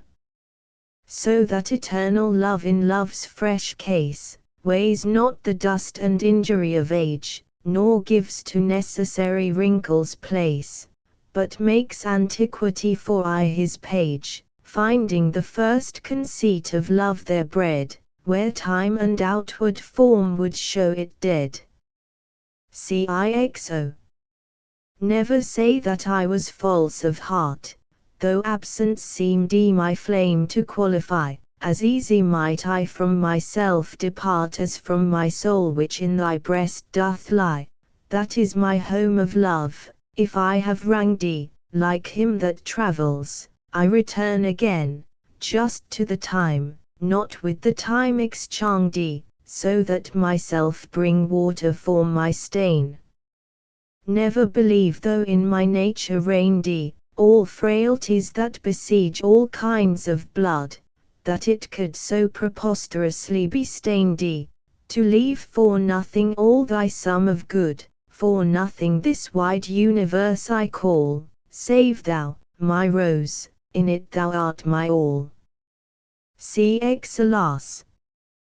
'Tis true, I have gone here and there, and made myself a motley to the view, gaudy mine own thoughts, sold cheap what is most dear, made old offences of affections new. Most true it is, that I have looked on truth askance and strangely, but, by all above, these blenchs gave my heart another youth, and worse essays proved thee my best of love. Now all is done, save what shall have no end, mine appetite I never more will grind on newer proof, to try an older friend, a god in love, to whom I am confined. Then give me welcome, next my heaven the best, even to thy pure and most loving breast. Cxio. For my sake do you with fortune chide, the guilty goddess of my harmful deeds, that did not better for my life provide than public means which public manners breeds.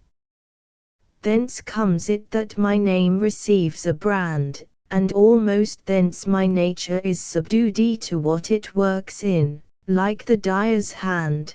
Pity me, then, and wish I were renewed, whilst, like a willing patient, I will drink potions of isle gainst my strong infection, no bitterness that I will bitter think, nor double penance, to correct correction.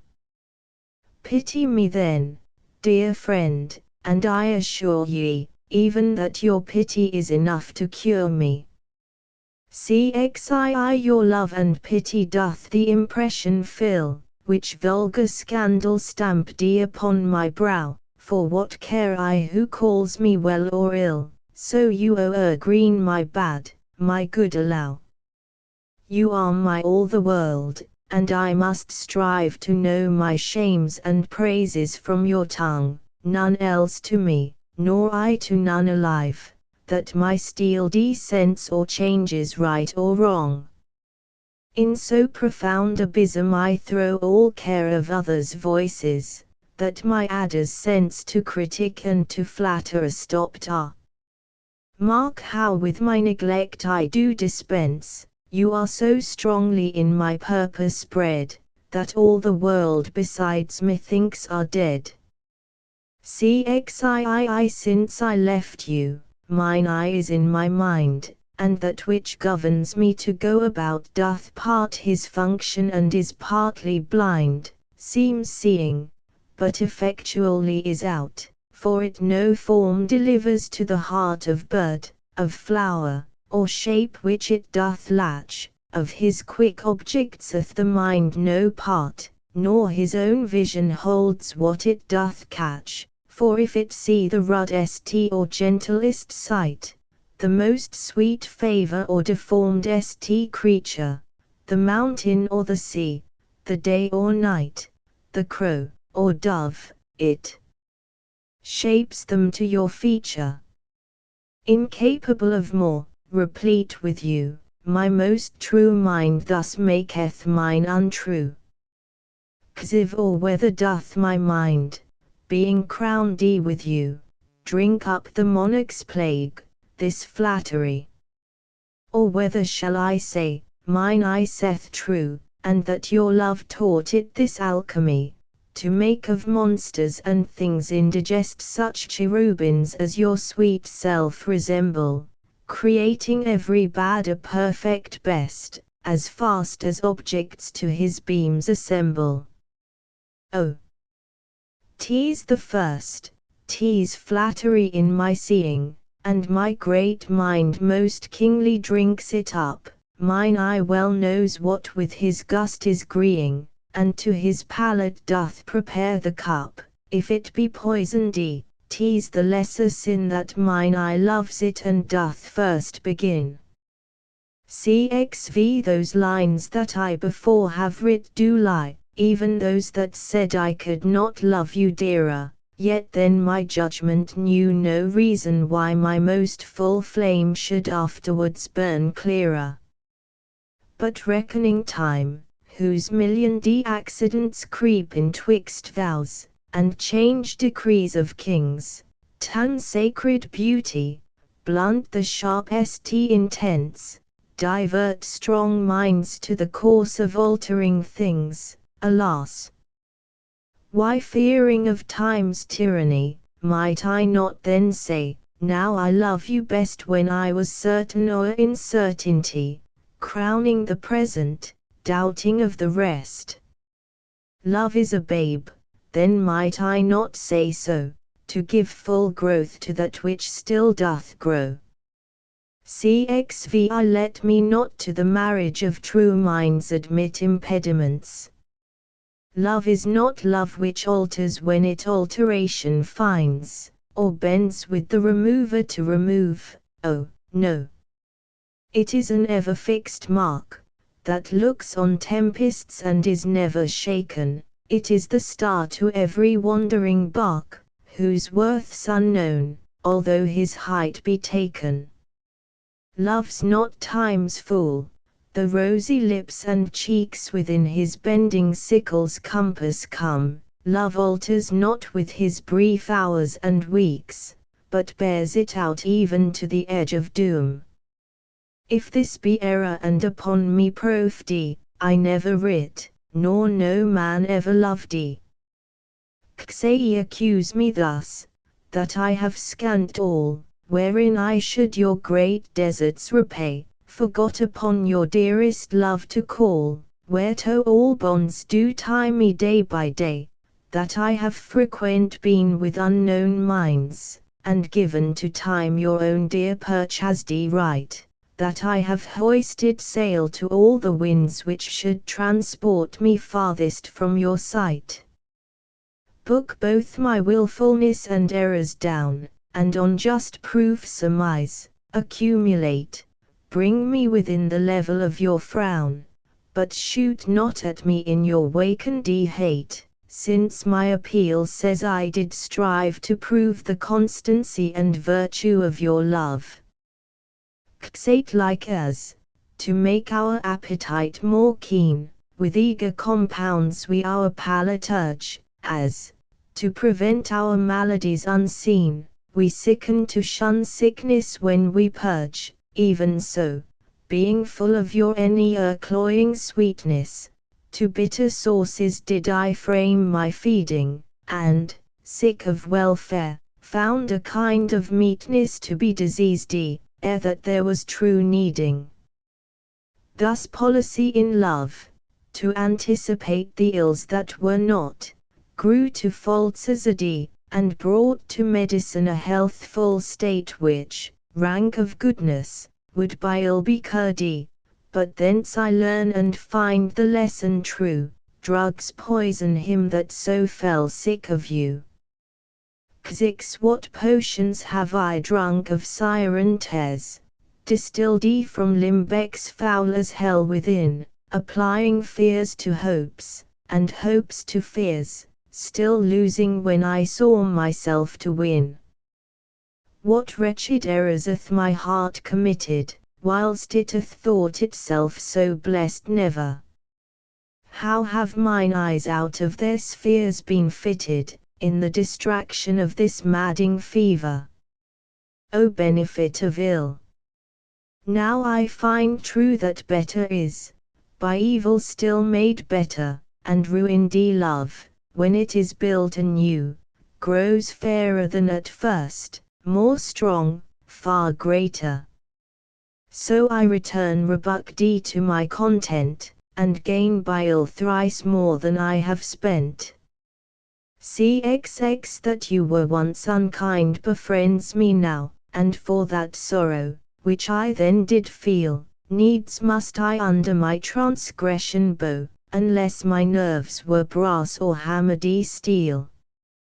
For if you were by my unkindness shaken, as I by yours, You've passed a hell of time, and I, a tyrant, have no leisure taken to weigh how once I suffered in your crime. Oh, that our night of woe might have remembered my deepest sense, how hard true sorrow hits, and soon to you, as you to me, then tendered the humble salve, which wounded bosoms fits. But that your trespass now becomes a fee, mine ransoms yours, and yours must ransom me. Cxxit's better to be vile than vile esteemed, when not to be receives reproach of being, and the just pleasure lost, which is so deemed not by our feeling, but by others seeing. For why should others false adulterates give salutation to my sportive blood? Or on my frailties why are frailer spies, which in their wills count bad what I think good? No, I am that I am, and they that level at my abuses reckon up their own. I may be straight though they themselves be bevel, by their rank thoughts, my deeds must not be shown, unless this general evil they maintain, all men are bad and in their badness reign. Ye thy gift, thy tables, are within my brain full charactered with lasting memory, which shall above that idle rank remain, beyond all date, even to eternity, or, at the least, so long as brain and heart have faculty by nature to subsist, till each to rasdy oblivion yield his part of thee, thy record never can be misty. That poor retention could not so much hold, nor need I tallies thy dear love to score, therefore to give them from me was I bold, to trust those tables that receive thee more, to keep an adjunct to remember thee were to import forgetfulness in me. I know, time, thou shalt not boast that I do change. Thy pyramids built up with newer might to me are nothing novel, nothing strange, they are but dressings of a former sight. Our dates are brief, and therefore we admire what thou dost foist upon us that is old, and rather make them born to our desire than think that we before have heard them told. Thy registers and thee I both defy, not wondering at the present nor the past, for thy records and what we see doth lie, made more or less by thy continual haste. This I do vow and this shall ever be, I will be true despite thy scythe and thee. If my dear love were but the child of state, it might for fortune's bastard be unfathered, as subject to time's love or to time's hate, weeds among weeds, or flowers with flowers gathered. No, it was builded far from accident, it suffers not in smiling pomp, nor falls under the blow of thralled discontent, where inviting time our fashion calls, it fears not policy, that heretic, which works on leases of short-numbered hours, but all alone stands hugely politic, that it nor grows with heat, nor drowns with showers. To this I witness call the fools of time, which die for goodness, who have lived for crime. Cxxv wert ought to me I bore the canopy, with my extern the outward honouring, or laid great bases for eternity, which proves more short than waste or ruining. Have I not seen dwellers on form and favour lose all and more by paying too much rent for compounds sweet, foregoing simple savour, pitiful thrivers, in their gazing spent? No, let me be obsequious in thy heart, and take thou my oblation, poor but free, which is not mixed with seconds, knows no art, but mutual render, only me for thee. Hence, thou suborned informer, A true soul when most impeached stands least in thy control. O thou, my lovely boy, who in thy power dost hold time's fickle glass, his fickle hour, whoest by waning grown, and therein showest thy lovers withering, as thy sweet self growest. If nature, sovereign mistress o' the rack, as thou goest onwards, still will pluck thee back, she keeps thee to this purpose, that her skill may time disgrace and wretched minutes kill.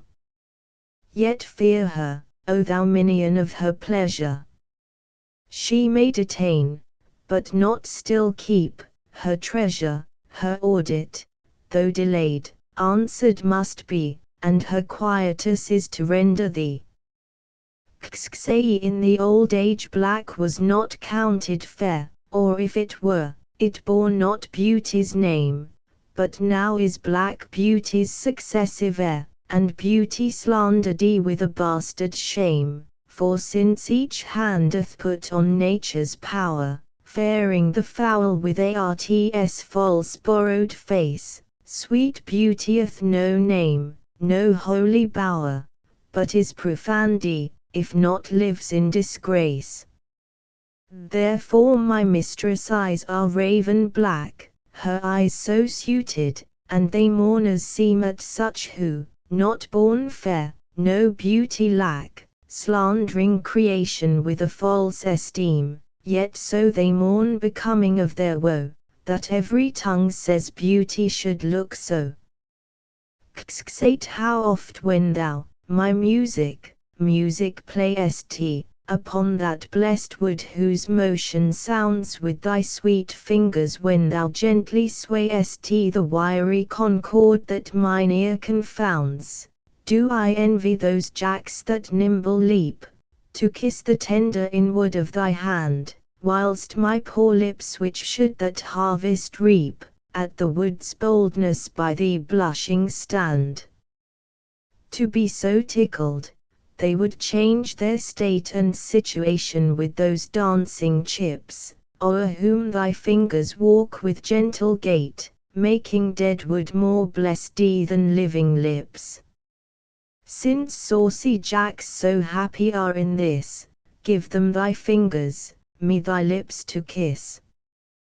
6 The expense of spirit in a waste of shame is lust in action, until action, lust is perjured, murderous, bloody, full of blame, savage, extreme, rude, cruel, not to trust, enjoyed no sooner but despised straight, past reason hunted, and no sooner had, past reason hated, as a swallowed bait, on purpose laid to make the taker mad, mad in pursuit and in possession so, had, having, and in quest, to have extreme, a bliss in proof, and proved, a very woe, before, a joy propodi, behind a dream. All this the world well knows, yet none knows well to shun the heaven that leads men to this hell. XXX My mistress' eyes are nothing like the sun, coral is far more red, than her lips red, if snow be white, why then her breasts are dun, if hairs be wires, black wires grow on her head. I have seen roses damasked, red and white, but no such roses see I in her cheeks, and in some perfumes is there more delight than in the breath that from my mistress reeks. I love to hear her speak, yet well I know that music hath a far more pleasing sound. I grant I never saw a goddess go, my mistress, when she walks, treads on the ground, and yet by heaven, I think my love as rare, as any she belied with false compare. Thou art as tyrannous, so as thou art, as those whose beauties proudly make them cruel, for well thou knowest to my dear doting heart thou art the fairest and most precious jewel. Yet, in good faith, some say that thee behold, thy face hath not the power to make love groan. To say they err I dare not be so bold, although I swear it to myself alone. And to be sure that is not false I swear, 1,000 groans, but thinking on thy face, one on another's neck, do witness bear thy black is fairest in my judgment's place.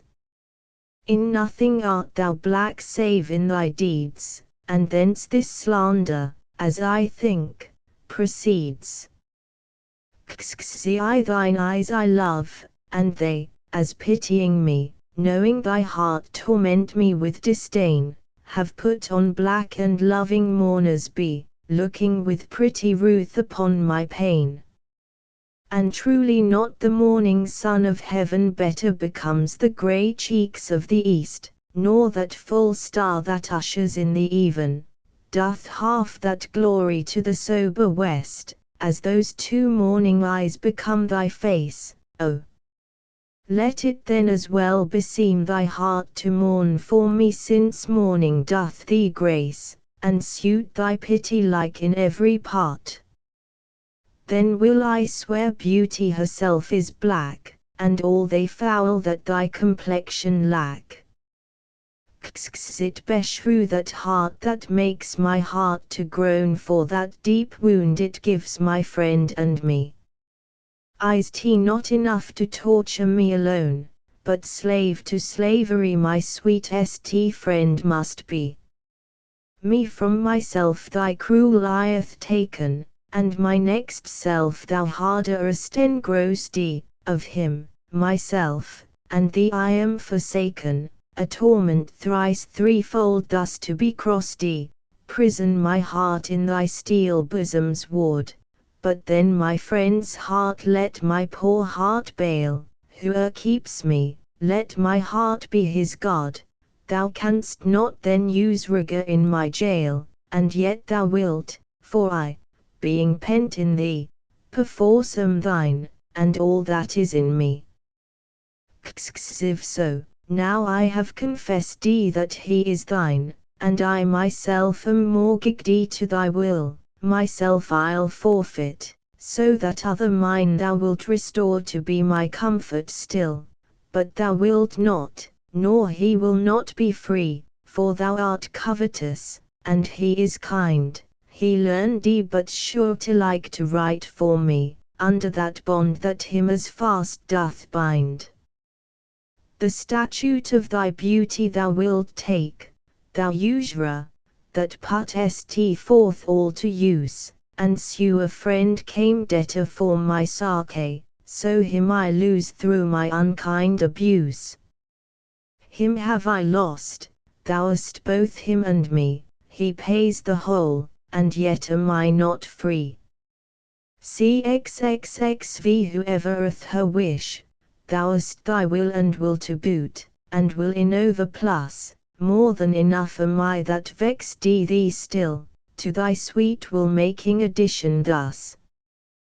Wilt thou, whose will is large and spacious, not once vouchsafe to hide my will in thine? Shall will in others seem right gracious, and in my will no fair acceptance shine?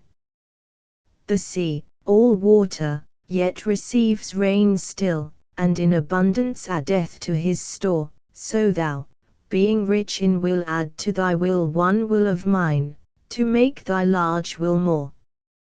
Let no unkind no fair beseechers kill, think all but one, and me in that one will. If thy soul check thee that I come so near, swear to thy blind soul that I was thy will, and will, thy soul knows, is admitted there, thus far for love, my love suit, sweet, fulfill. Will fulfill the treasure of thy love, fill it full with wills, and my will one. In things of great receipt with ease we prove among a number one is reckoned none, then in the number let me pass untold, though in thy store's account I one must be, for nothing hold me, so it please thee hold that nothing me, a something sweet to thee, make but my name thy love, and love that still, and then thou lovest me for my name is will. Say thou blind fool, love, what dost thou to mine eyes, that they behold, and see not what they see? They know what beauty is, see where it lies, yet what the best is take the worst to be. If eyes, corrupt by over-partial looks, be anchored in the bay where all men ride, why of eyes forsoothest thou forged hooks, whereto the judgment of my heart is tied?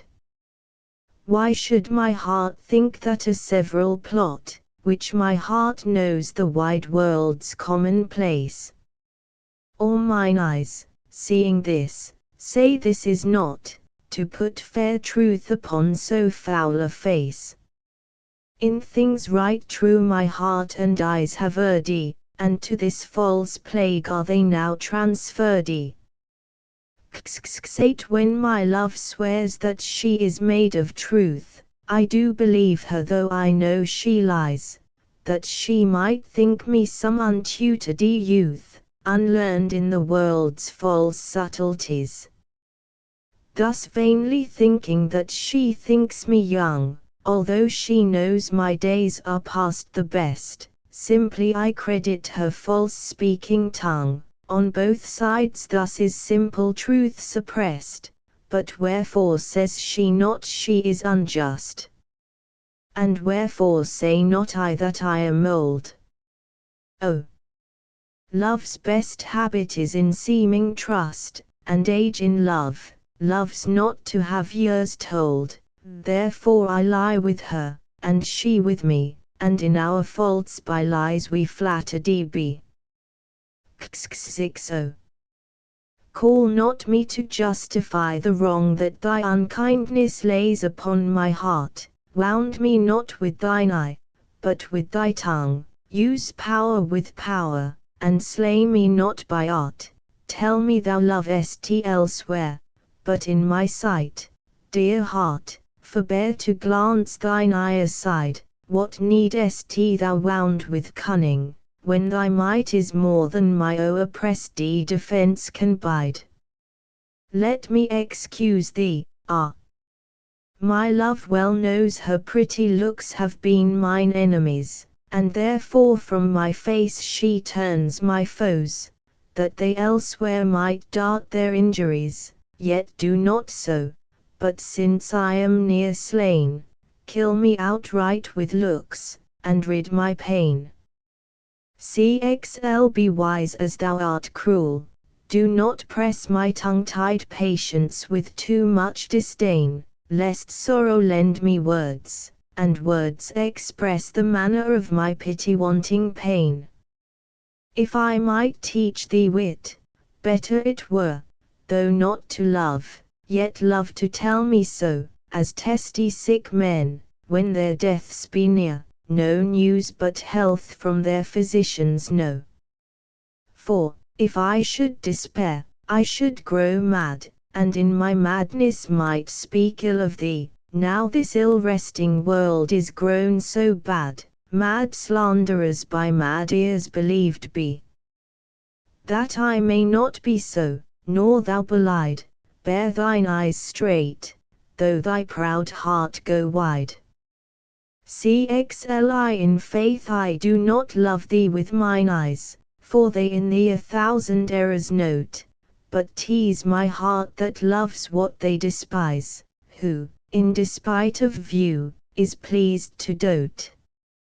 Nor are mine ears with thy tongue's tune delighted, nor tender feeling, to base touches prone, nor taste, nor smell, desire to be invited to any sensual feast with thee alone, but my 5 wits nor my 5 senses can dissuade one foolish heart from serving thee, who leaves unswayed the likeness of a man, thy proud heart's slave and vassal wretch to be, only my plague thus far I count my gain, that she that makes me sin awards me pain. Ye love is my sin, and thy dear virtue hate, hate of my sin, grounded on sinful loving, oh. But with mine compare thou thine own state, and thou shalt find it merits not reproving, or, if it do, not from those lips of thine, that have profaned their scarlet ornaments and sealed false bonds of love as oft as mine, robbed others' beds revenues of their rents. Be it lawful I love thee, as thou lovest those whom thine eyes woo as mine importune thee, root pity in thy heart, that, when it grows, thy pity may deserve to pitied be. If thou dost seek to have what thou dost hide, by self-example mayst thou be denied. Lo, as a careful housewife runs to catch one of her feathered creatures broke away, sets down her babe, and makes all swift dispatch in pursuit of the thing she would have stay, whilst her neglected child holds her in chase, cries to catch her whose busy care is bent to follow that which flies before her face, not prizing her poor infant's discontent, so runnest thou after that which flies from thee, whilst I thy babe chase thee afar behind. But if thou catch thy hope, turn back to me, and play the mother's part, kiss me, be kind, so will I pray that thou mayst have thy will if thou turn back and my loud crying still. Live two loves I have of comfort and despair, which like two spirits do suggest me still, the better angel is a man right fair, the worser spirit a woman coloured ill. To win me soon to hell, my female evil, tempteth my better angel from my side, and would corrupt my saint to be a devil, wooing his purity with her foul pride. And whether that my angel be turned fiend, suspect I may, yet not directly tell, but being both from me, both to each friend, I guess one angel in another's hell, yet this shall I ne'er know, but live in doubt, till my bad angel fire my good one out. CXLV those lips that love's own hand did make, breathed forth the sound that said I hate, to me that languished for her sake, but when she saw my woeful state, straight in her heart did mercy come, chiding that tongue that ever sweet was us in giving gentle doom, and taught it thus anew to greet, I hate she altered with an end, that followed it as gentle day, doth follow night, who like a fiend from heaven to hell is flown away.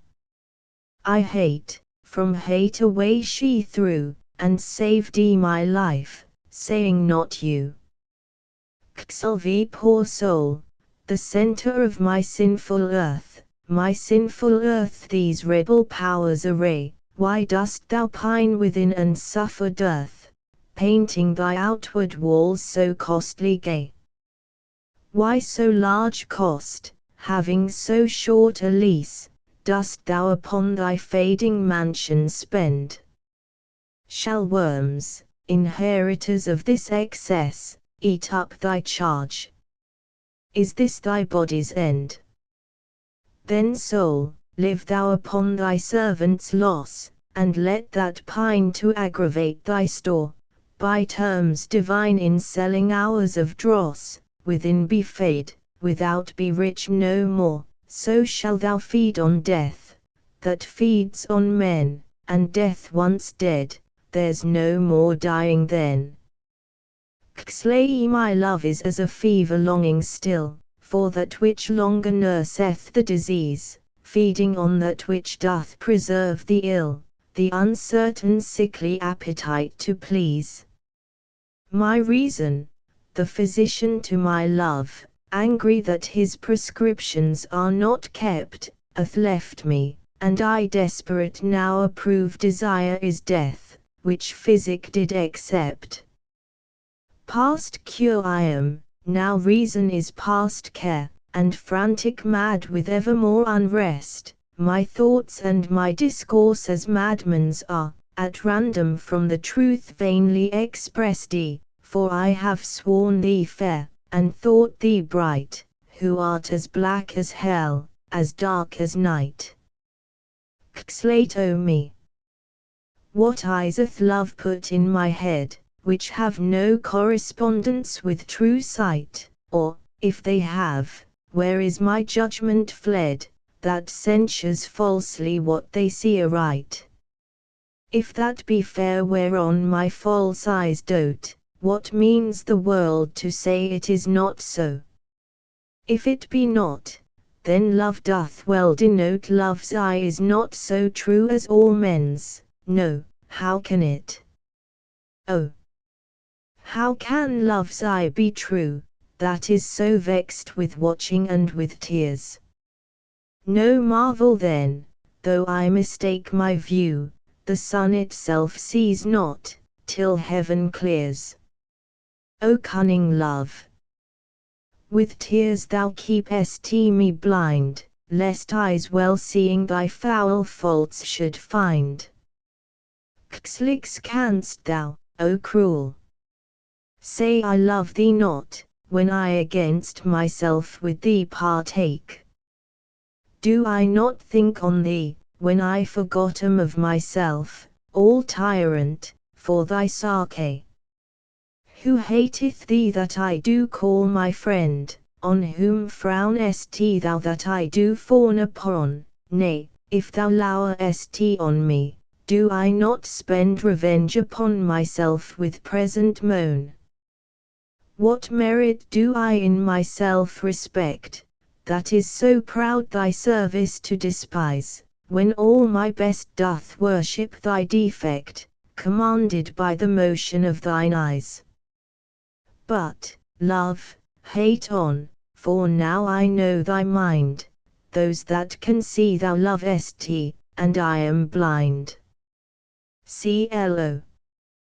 From what power hast thou this powerful might, with insufficiency my heart to sway? To make me give the lie to my true sight, and swear that brightness doth not grace the day? Whence hast thou this becoming of things ill, that in the very refuse of thy deeds there is such strength and warranties of skill, that, in my mind, thy worst all best exceeds? Who taught thee how to make me love thee more, the more I hear and see just cause of hate? Oh! Though I love what others do abhor, with others thou shouldst not abhor my state, if thy unworthiness ready love in me, more worthy I to be beloved of thee. CLI love is too young to know what conscience is, yet who knows not conscience is born of love? Then, gentle cheater, urge not my amiss, lest guilty of my faults thy sweet self prove, for, thou betraying me, I do betray my nobler part to my gross body's treason. My soul doth tell my body that he may triumph in love, flesh stays no farther reason, but rising at thy name doth point out thee, as his triumphant prize.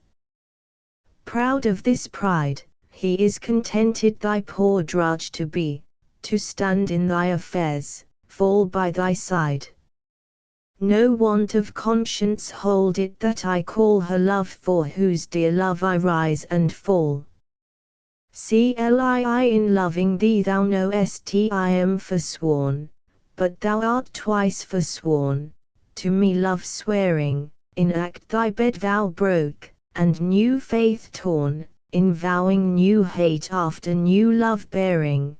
But why of two oaths breach do I accuse thee, when I break 20? I am perjured most, for all my vows are oaths but to misuse thee, and all my honest faith in thee is lost, for I have sworn deep oaths of thy deep kindness, oaths of thy love, thy truth, thy constancy, and, to enlighten thee, gave eyes to blindness, or made them swear against the thing they see.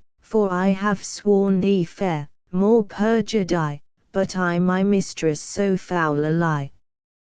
Clyde Cupid laid by his brand and fell asleep, a maid of Dian's this advantage found, and his love-kindling fire did quickly steep in a cold valour fountain of that ground, which borrowed he from this holy fire of love, a dateless lively heat, still to endure, and grew a seething bath, which yet men prove against strange maladies a sovereign cure. But at my mistress I love's brand new fired, the boy for trial needs would touch my breast, I, sick withal, the help of bath desired, and thither hight, a sad distemper guessed, but found no cure. The bath for my help lies where Cupid got new fire, my mistress' eyes. Clive the little love god lying once asleep, laid by his side his heart in flaming brand, whilst many nymphs that vowed chaste life to keep came tripping by, but in her maiden hand the fairest votary took up that fire which many legions of true hearts had warmed and so the general of hot desire was, sleeping, by a virgin hand disarmed This brand she quenched in a cool well by, which from love's fire took heat perpetual, growing a bath and healthful remedy, for men diseased, but I, my mistress' thrall, came there for cure and this by that I prove, love's fire heats water, water cools not love. Asterisk asterisk asterisk end of the Project Gutenberg ebook Shakespeare's Sonnets asterisk asterisk asterisk updated editions will replace the previous one, the old editions will be renamed.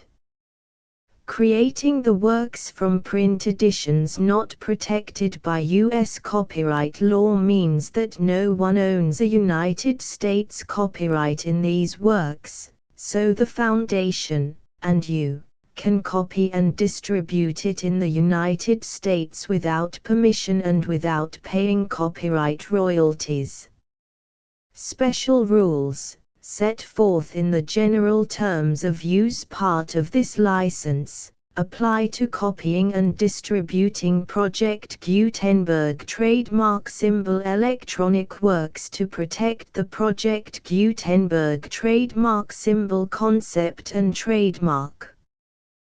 Project Gutenberg is a registered trademark, and may not be used if you charge for an ebook, except by following the terms of the trademark license, including paying royalties for use of the Project Gutenberg trademark. If you do not charge anything for copies of this ebook, complying with the trademark license is very easy. You may use this ebook for nearly any purpose such as creation of derivative works, reports, performances and research. Project Gutenberg ebooks may be modified and printed and given away. You may do practically anything in the United States with ebooks not protected by U.S. copyright law. Redistribution is subject to the trademark license, especially commercial redistribution. Start. Full license. The full Project Gutenberg license. Please read this before you distribute or use this work to protect the Project Gutenberg trademark symbol mission of promoting the free distribution of electronic works. By using or distributing this work, or any other work associated in any way with the phrase Project Gutenberg, you agree to comply with all the terms of the full Project Gutenberg trademark symbol license available with this file or online at www.gutenberg.org/license. Section 1. General terms of use and redistributing Project Gutenberg trademark symbol electronic works 1.0.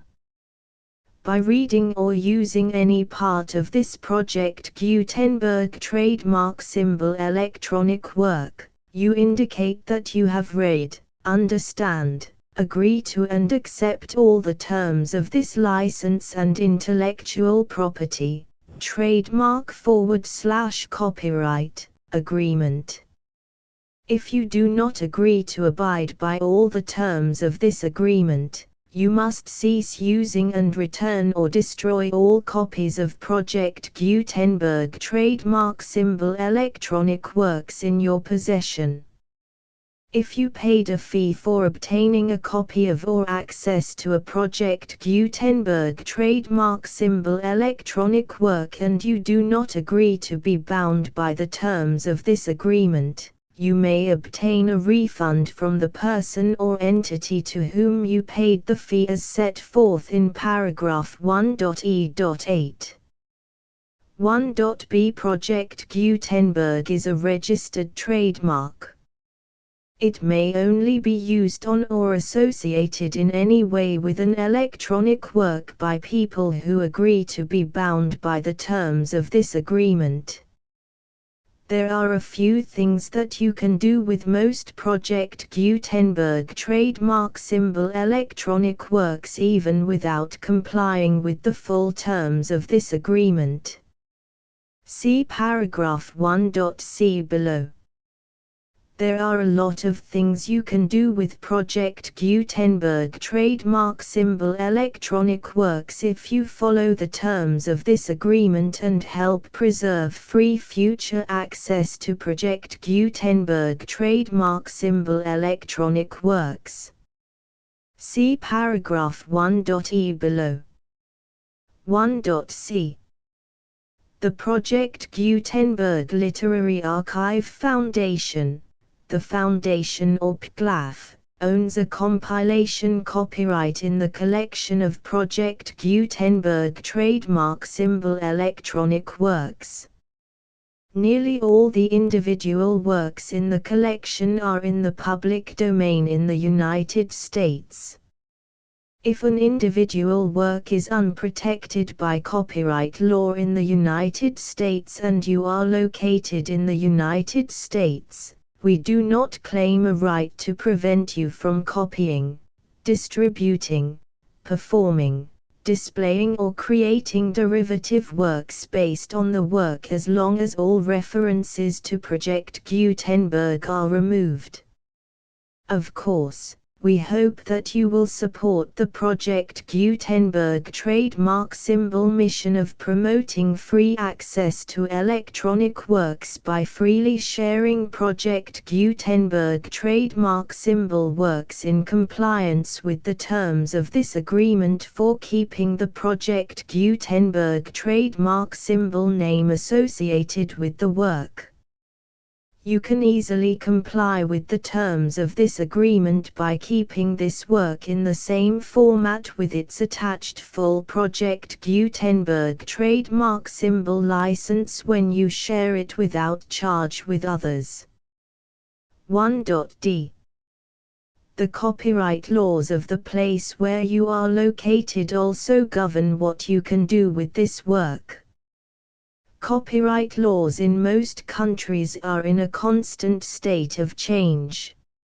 If you are outside the United States, check the laws of your country in addition to the terms of this agreement before downloading, copying, displaying, performing, distributing or creating derivative works based on this work or any other Project Gutenberg trademark symbol work. The Foundation makes no representations concerning the copyright status of any work in any country other than the United States. 1.e Unless you have removed all references to Project Gutenberg, 1.e.1. The following sentence, with active links to, or other immediate access to, The full Project Gutenberg trademark symbol license must appear prominently whenever any copy of a Project Gutenberg trademark symbol work, any work on which the phrase Project Gutenberg appears, or with which the phrase Project Gutenberg is associated, is accessed, displayed, performed, viewed, copied or distributed. This ebook is for the use of anyone anywhere in the United States and most other parts of the world at no cost and with almost no restrictions whatsoever. You may copy it, give it away or reuse it under the terms of the Project Gutenberg license included with this ebook or online at www.gutenberg.org. If you are not located in the United States, you will have to check the laws of the country where you are located before using this ebook. 1.e.2 If an individual Project Gutenberg trademark symbol electronic work is derived from texts not protected by U.S. copyright law, does not contain a notice indicating that it is posted with permission of the copyright holder, the work can be copied and distributed to anyone in the United States without paying any fees or charges. If you are redistributing or providing access to a work with the phrase Project Gutenberg associated with or appearing on the work, you must comply either with the requirements of paragraphs 1.e.1 through 1.e.7 or obtain permission for the use of the work and the Project Gutenberg trademark symbol trademark as set forth in paragraphs 1.e.8 or 1.e.9. 1.e.3 If an individual Project Gutenberg trademark symbol electronic work is posted with the permission of the copyright holder, your use and distribution must comply with both paragraphs 1.e.1 through 1.e.7 and any additional terms imposed by the copyright holder. Additional terms will be linked to the Project Gutenberg trademark symbol license for all works posted with the permission of the copyright holder found at the beginning of this work. 1.e.4 Do not unlink or detach or remove the full Project Gutenberg trademark symbol license terms from this work, or any files containing a part of this work or any other work associated with Project Gutenberg trademark symbol. 1.e.5 Do not copy, display, perform, distribute or redistribute this electronic work, or any part of this electronic work, without prominently displaying the sentence set forth in paragraph 1.e.1 with active links or immediate access to the full terms of the Project Gutenberg trademark symbol license. 1.e.6 You may convert to and distribute this work in any binary, compressed, marked up, non-proprietary or proprietary form, including any word processing or hypertext form. However, if you provide access to or distribute copies of a Project Gutenberg trademark symbol work in a format other than plain vanilla ASCII or other format used in the official version posted on the official Project Gutenberg trademark symbol website, www.gutenberg.org, you must, at no additional cost, fee or expense to the user, provide a copy, a means of exporting a copy, or a means of obtaining a copy upon request, of the work in its original plain vanilla ASCII or other form. Any alternate format must include the full Project Gutenberg trademark symbol license as specified in paragraph 1.e.1. 1.e.7. Do not charge a fee for access to, viewing, displaying, performing, copying or distributing any Project Gutenberg trademark symbol works unless you comply with paragraph 1.e.8 or 1.e.9. 1.e.8. You may charge a reasonable fee for copies of or providing access to or distributing Project Gutenberg trademark symbol electronic works provided that you pay a royalty fee of 20% of the gross profits you derive from the use of Project Gutenberg trademark symbol works calculated using the method you already use to calculate your applicable taxes. The fee is owed to the owner of the Project Gutenberg trademark symbol trademark, but he has agreed to donate royalties under this paragraph to the Project Gutenberg Literary Archive Foundation. Royalty payments must be paid within 60 days following each date on which you prepare, or are legally required to prepare, your periodic tax returns.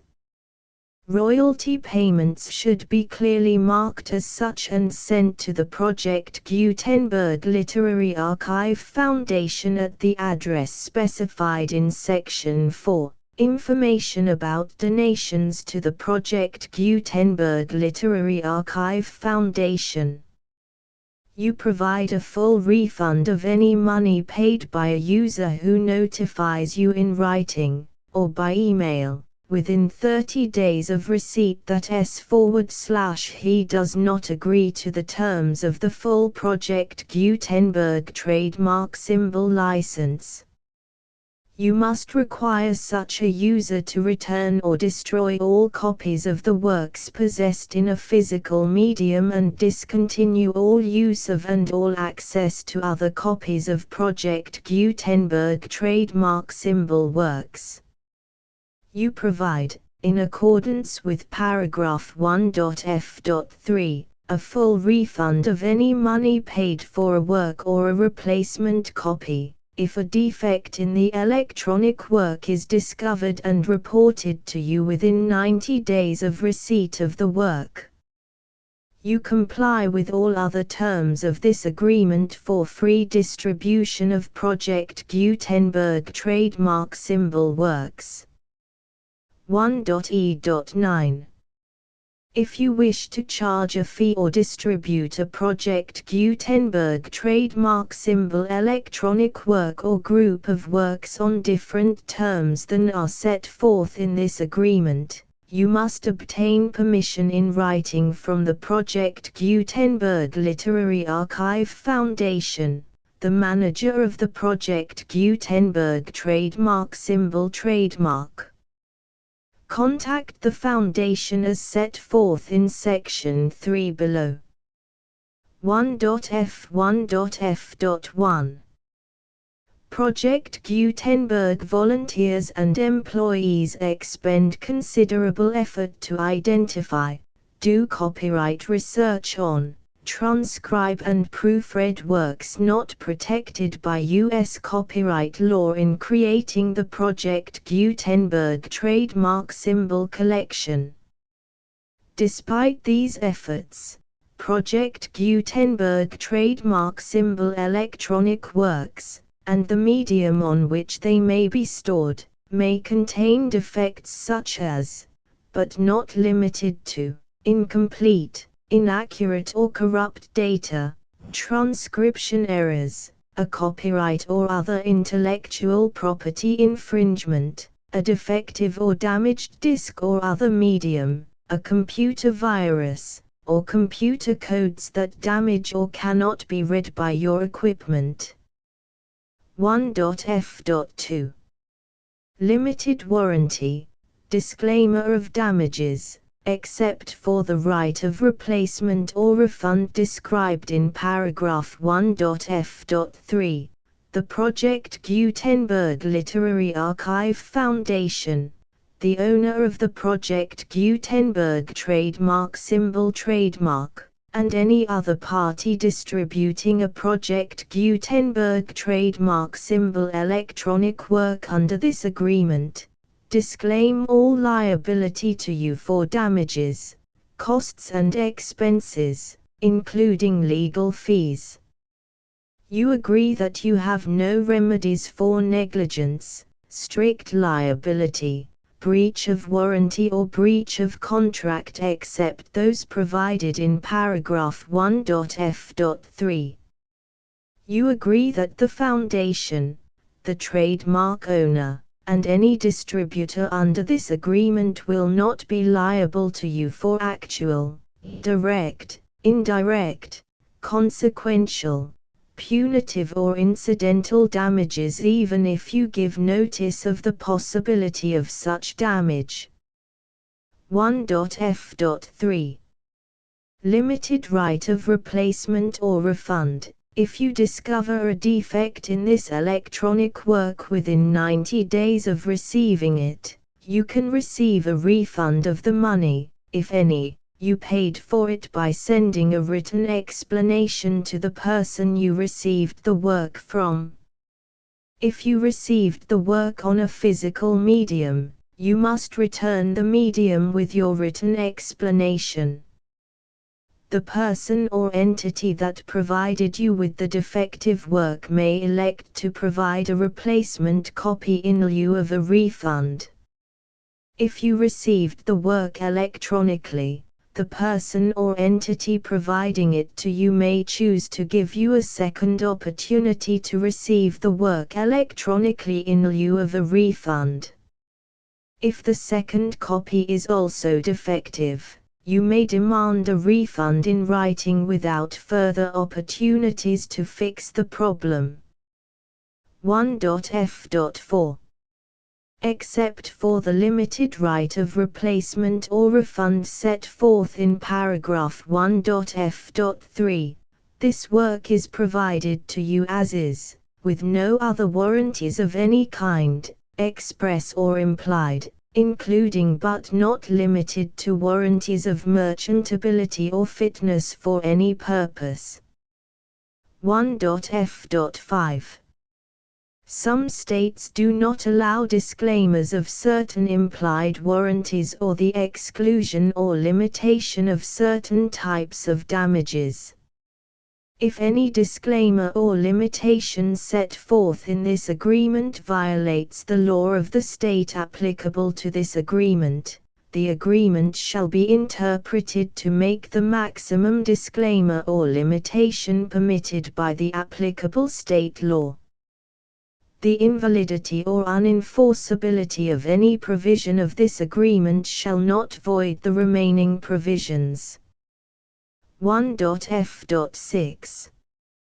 Indemnity. You agree to indemnify and hold the Foundation, the trademark owner, any agent or employee of the Foundation, anyone providing copies of Project Gutenberg trademark symbol electronic works in accordance with this agreement, and any volunteers associated with the production, promotion and distribution of Project Gutenberg trademark symbol electronic works, harmless from all liability, costs and expenses, including legal fees, that arise directly or indirectly from any of the following which you do or cause to occur.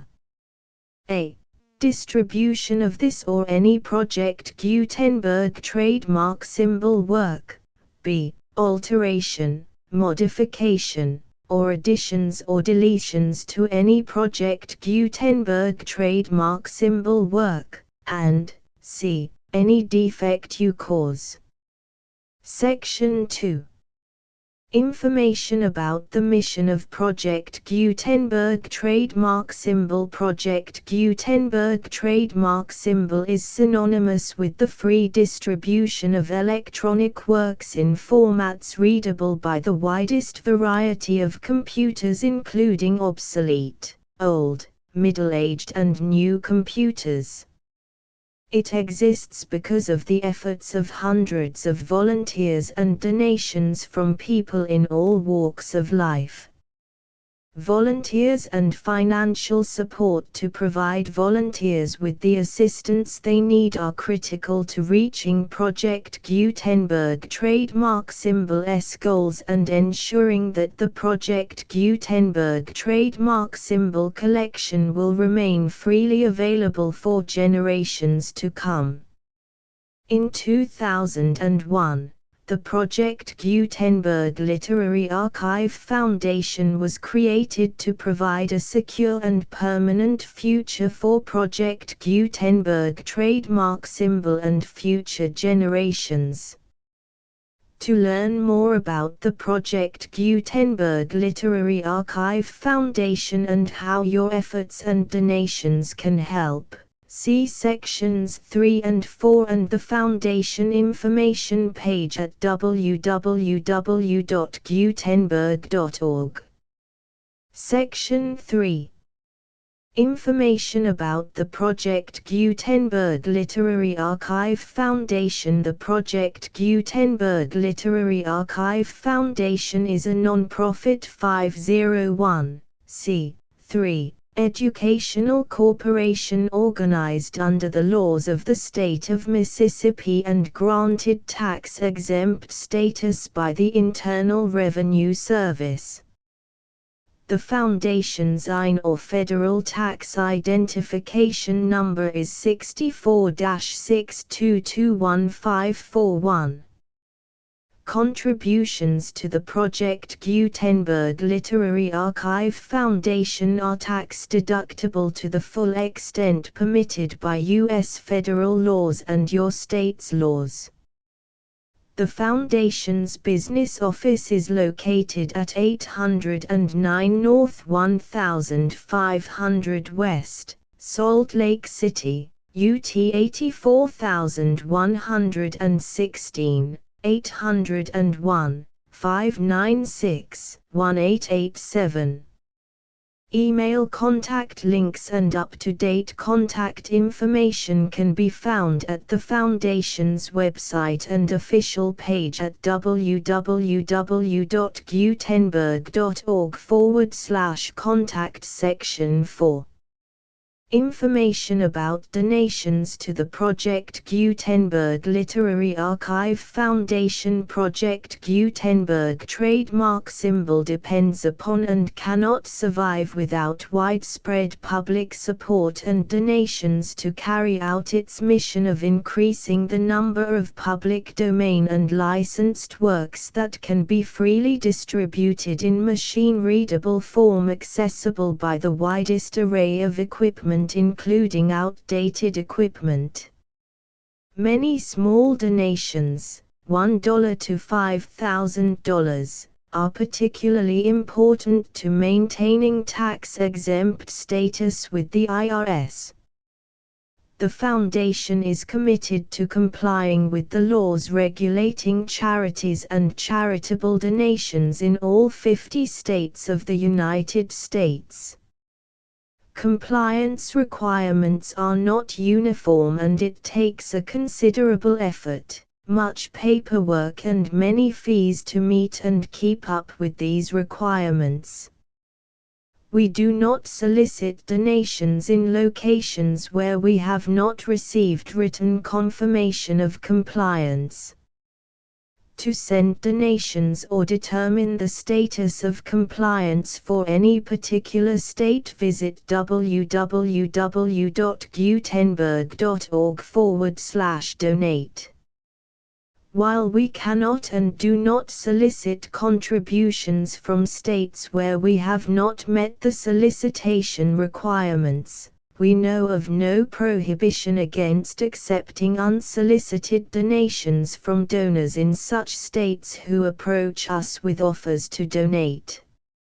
International donations are gratefully accepted, but we cannot make any statements concerning tax treatment of donations received from outside the United States.